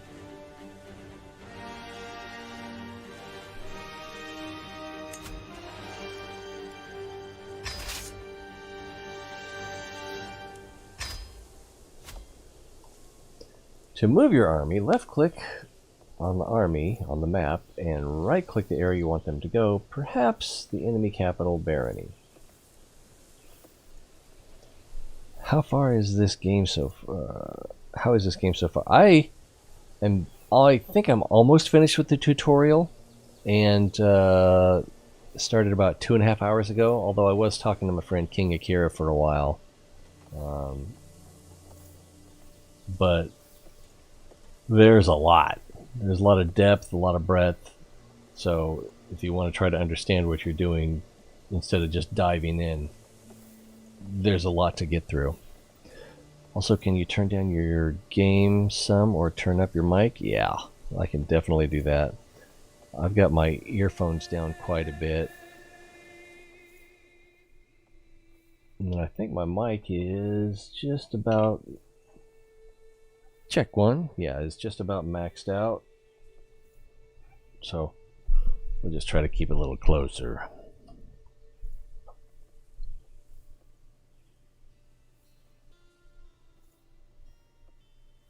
Hopefully that'll do the trick. Let me know if it doesn't. you left click, right click. If you order your army across water, it will embark, turning it into a fleet. For now, let's stay on land. Is the army ready? I thought it said I was supposed to wait a couple of days.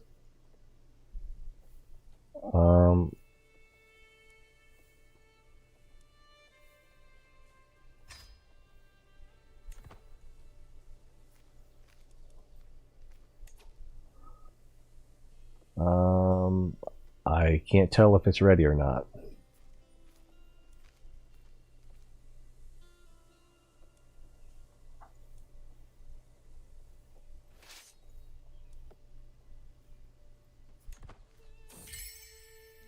Hey, we have a wedding celebration. With my marriage to Petty Queen Leonore, the realm expects us to throw a suitably extravagant wedding celebration. It is well within my right to collect a royal aid duty as part of this, but some may consider it tasteless to levy an extra tax during a time of jubilation. Of course I will collect it. Who pays for their own wedding? I'll let my subjects enjoy the festivities without worry or care. Yeah, why not? So I can't tell if this guy's ready or not.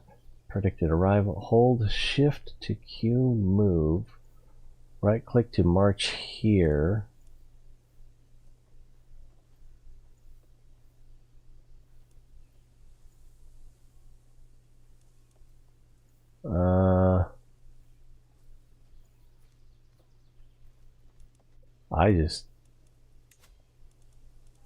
These knights 686.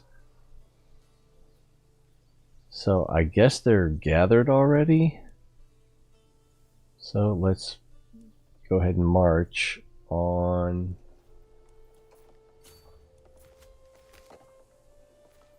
There we go. Now that your army is moving, it's probably heading into battle with enemy forces. This could be a head-on encounter with other armies or start of a siege. Battles will happen automatically if two hostile armies come across paths. Similarly, sieges occur when you place an army on an enemy holding. This is a good time to unpause the game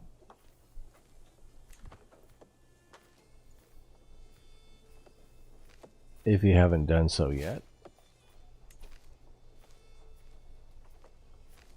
Your culture is now fascinated by the communal government innovation. Communism? Let's see. Take a time and pause together. Otherwise, time stand still. Armies will not move. So, let's unpause. And we're fighting. Did you know there's a Game of Thrones board game for PC? Yeah, I saw that on Steam. It's like, so it's a board game. I could play the board game, or I could play the video game version of the board game. I don't know if I'm winning. The outcome of the battle between two armies depends on a number of things. The number of levies both sides have. Is it levies? If any, men-at-arms on either side is using, the commanders involved, and even the terrain you're fighting in. More details can be gleaned in the combat view.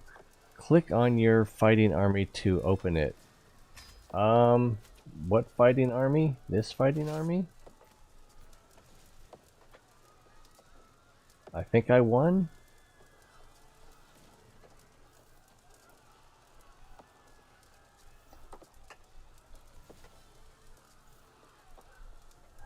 Your army is attacking. Did I read this already? No. Your army is attacking the enemy holdings. Click the highlighted icon, the spearheads, to find out how it's going. Alright, let's click the spearheads. There's a maximum of 8 months left, 20 days of siege. Wow. You need to win sieges to win most wars, as they increase your war score. Whenever a siege is won, it takes a few rounds of attacks. Let's go ahead and unpause. And what's happening here? I don't know.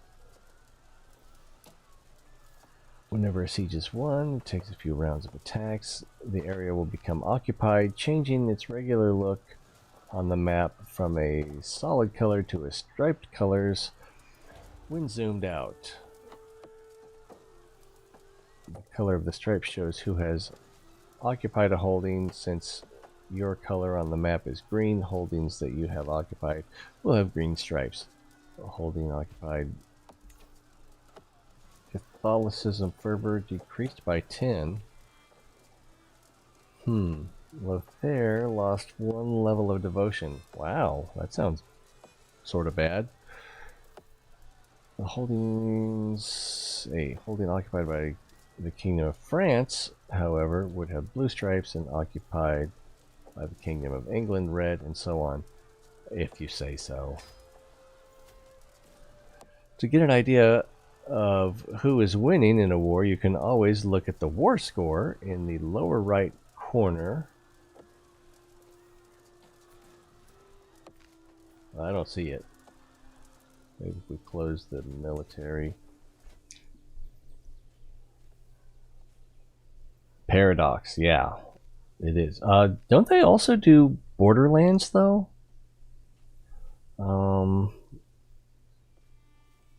I don't see something that looks like a war score. It goes from -100 to +100 and changes based on battles and sieges won or lost, as well as territory occupied. At 100 war score, you can force the other side to accept your peace offer. Conversely, at -100 war score, they can force you to accept their peace offer. Okay. Well, that actually didn't help because... Whoa, where are we going?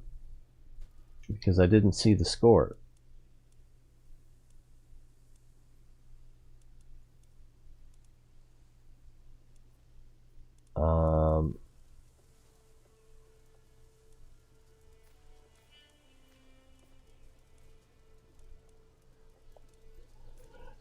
I don't know, but that's what this is down here, and I don't see a war score. Borderlands. Where did I see that then? Oh, I think it was, I was confused because on the Steam, going away here, on the Steam store, if we look at Crusader Kings store page and then scroll down to, yes, and then scroll down to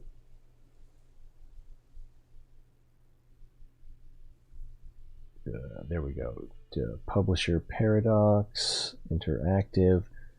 It goes to the Paradox page, and then I think what happened was I saw the beta tab there. Ooh, they do Shadowrun? Cool. Yeah, I think I clicked on the beta tab, which is not for them, it's for, yeah, it's for Steam in general. That's what, okay. Forgive my confusion. Let's see. All wars end in one of 3 ways: victory, white peace, or defeat. The exact consequences of any of these change depending on the Casus Belli. The details for a specific war can be found right-clicking your enemy ruler. Here, let's go home.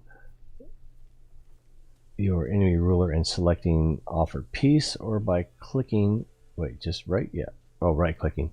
Offer peace, or by clicking the war score icon in the bottom right and then selecting one of the tabs at the bottom of the screen. I don't see a war score. It's not this, is it? War score plus 19. All right, that's the war score. And shall we continue? But first, no, let's just...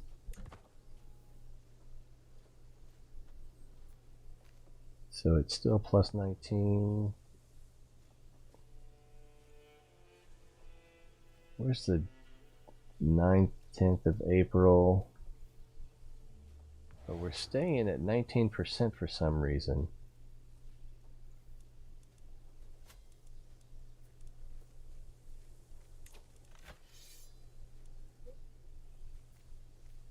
We have a total of 10 soldiers. We have a total of 517.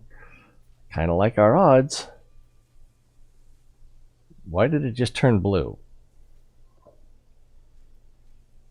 I thought it was supposed to be green.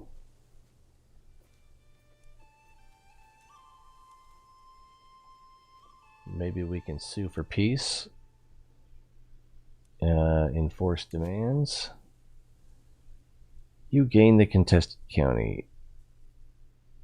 He becomes my vassal. Allies share 400, whatever that is, based on their contribution. Prestige, based on their contribution. Increases his opinion of his allies based on their contribution. Spends 40. You gain 40. Your allies share 400 based on their contribution. He will not accept.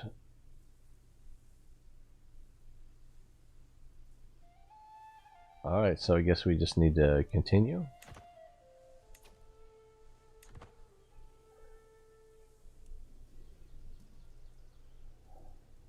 I don't know, it seems like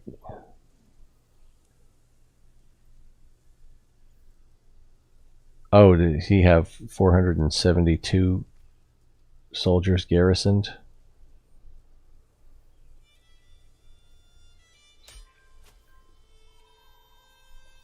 Victory is near. Your war score is at... When did that happen? I blinked. Thomas, what graphic card am I? I am using...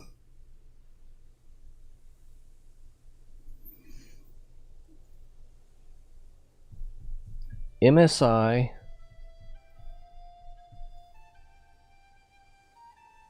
I can't remember what it's called. I thought I had the box nearby, but... Let me... Seahawk. MSI Seahawk 2080 Super. But I'm broadcasting at 720 instead of 1080 because internet connection.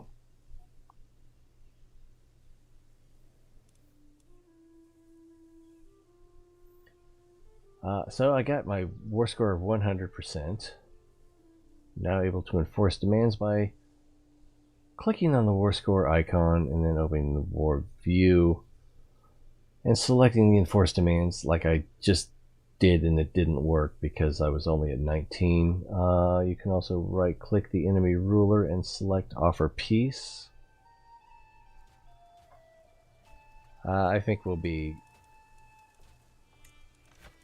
enforcing demands. To my liege, blessings upon your house. You are much greater foe than I had imagined. In order to put an end to this bloodshed, I will comply with your demands.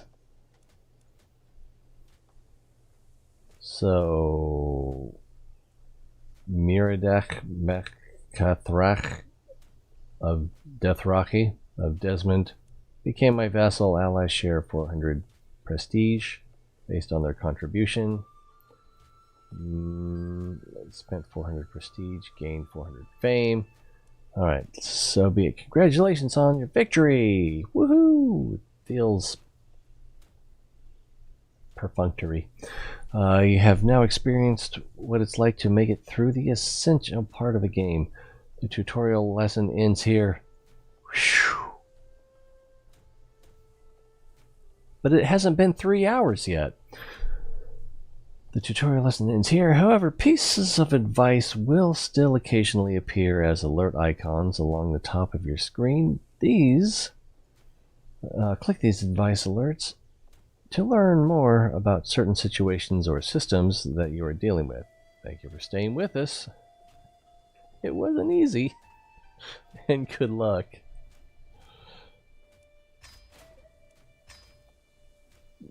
So be... Oh, is that what these are? Advice Encyclopedia. Oh, what now? There are many things you could do now that you have dipped your toes into the essential systems. Crusader Kings III is about setting your own goals.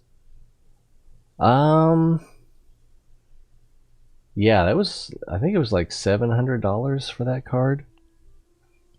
But, you know, as much as I do this and stuff, we saved up and decided it was worth it. Now I just need some RAM. If you want a suggestion, we recommend you try to become the King or Queen of Ireland. War is not the only way either. Or you can click the issues icon at the top and see if any of the items under suggestion or current situations strike your fancy. Click the issues icon up top and see if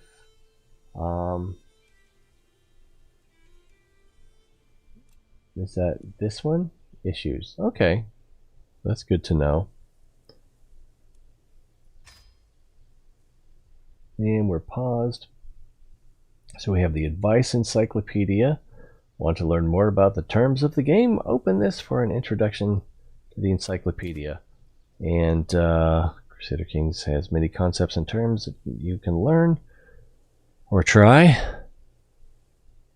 If you find yourself wondering about the game, you can open the Encyclopedia, follow the highlighted UI to see how to do this. What highlighted UI? The tutorial lesson category of the Encyclopedia lists many sections of the tutorial.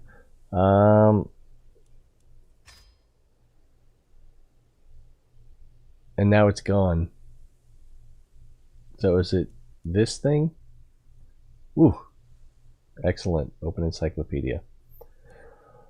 What else we got up here? Heir unmarried. So yeah, we got to get Brian, a spouse, and we have a victory. Let's see. Battle of Tralee will be dismissed on the 9th of November unless currently opened. Victory.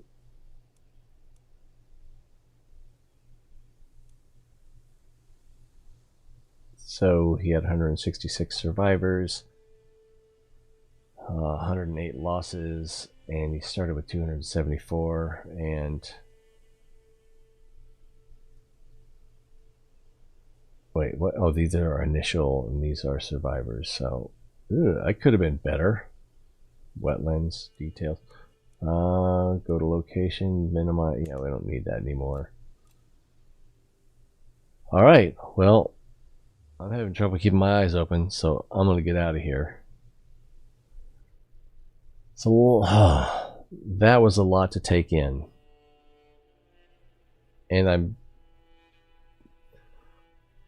I don't think I remembered most of it, but I think once I start playing, I need to retitle this video Sleeping Through the Tutorial.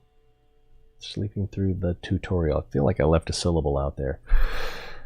Oh, man. It's going to be interesting. I hope. Alright. I'll see you, Hanya Hime. It's always good to see you. And, yeah. I still don't know how I'm going to feel about that. I'm watching her eyes roll around.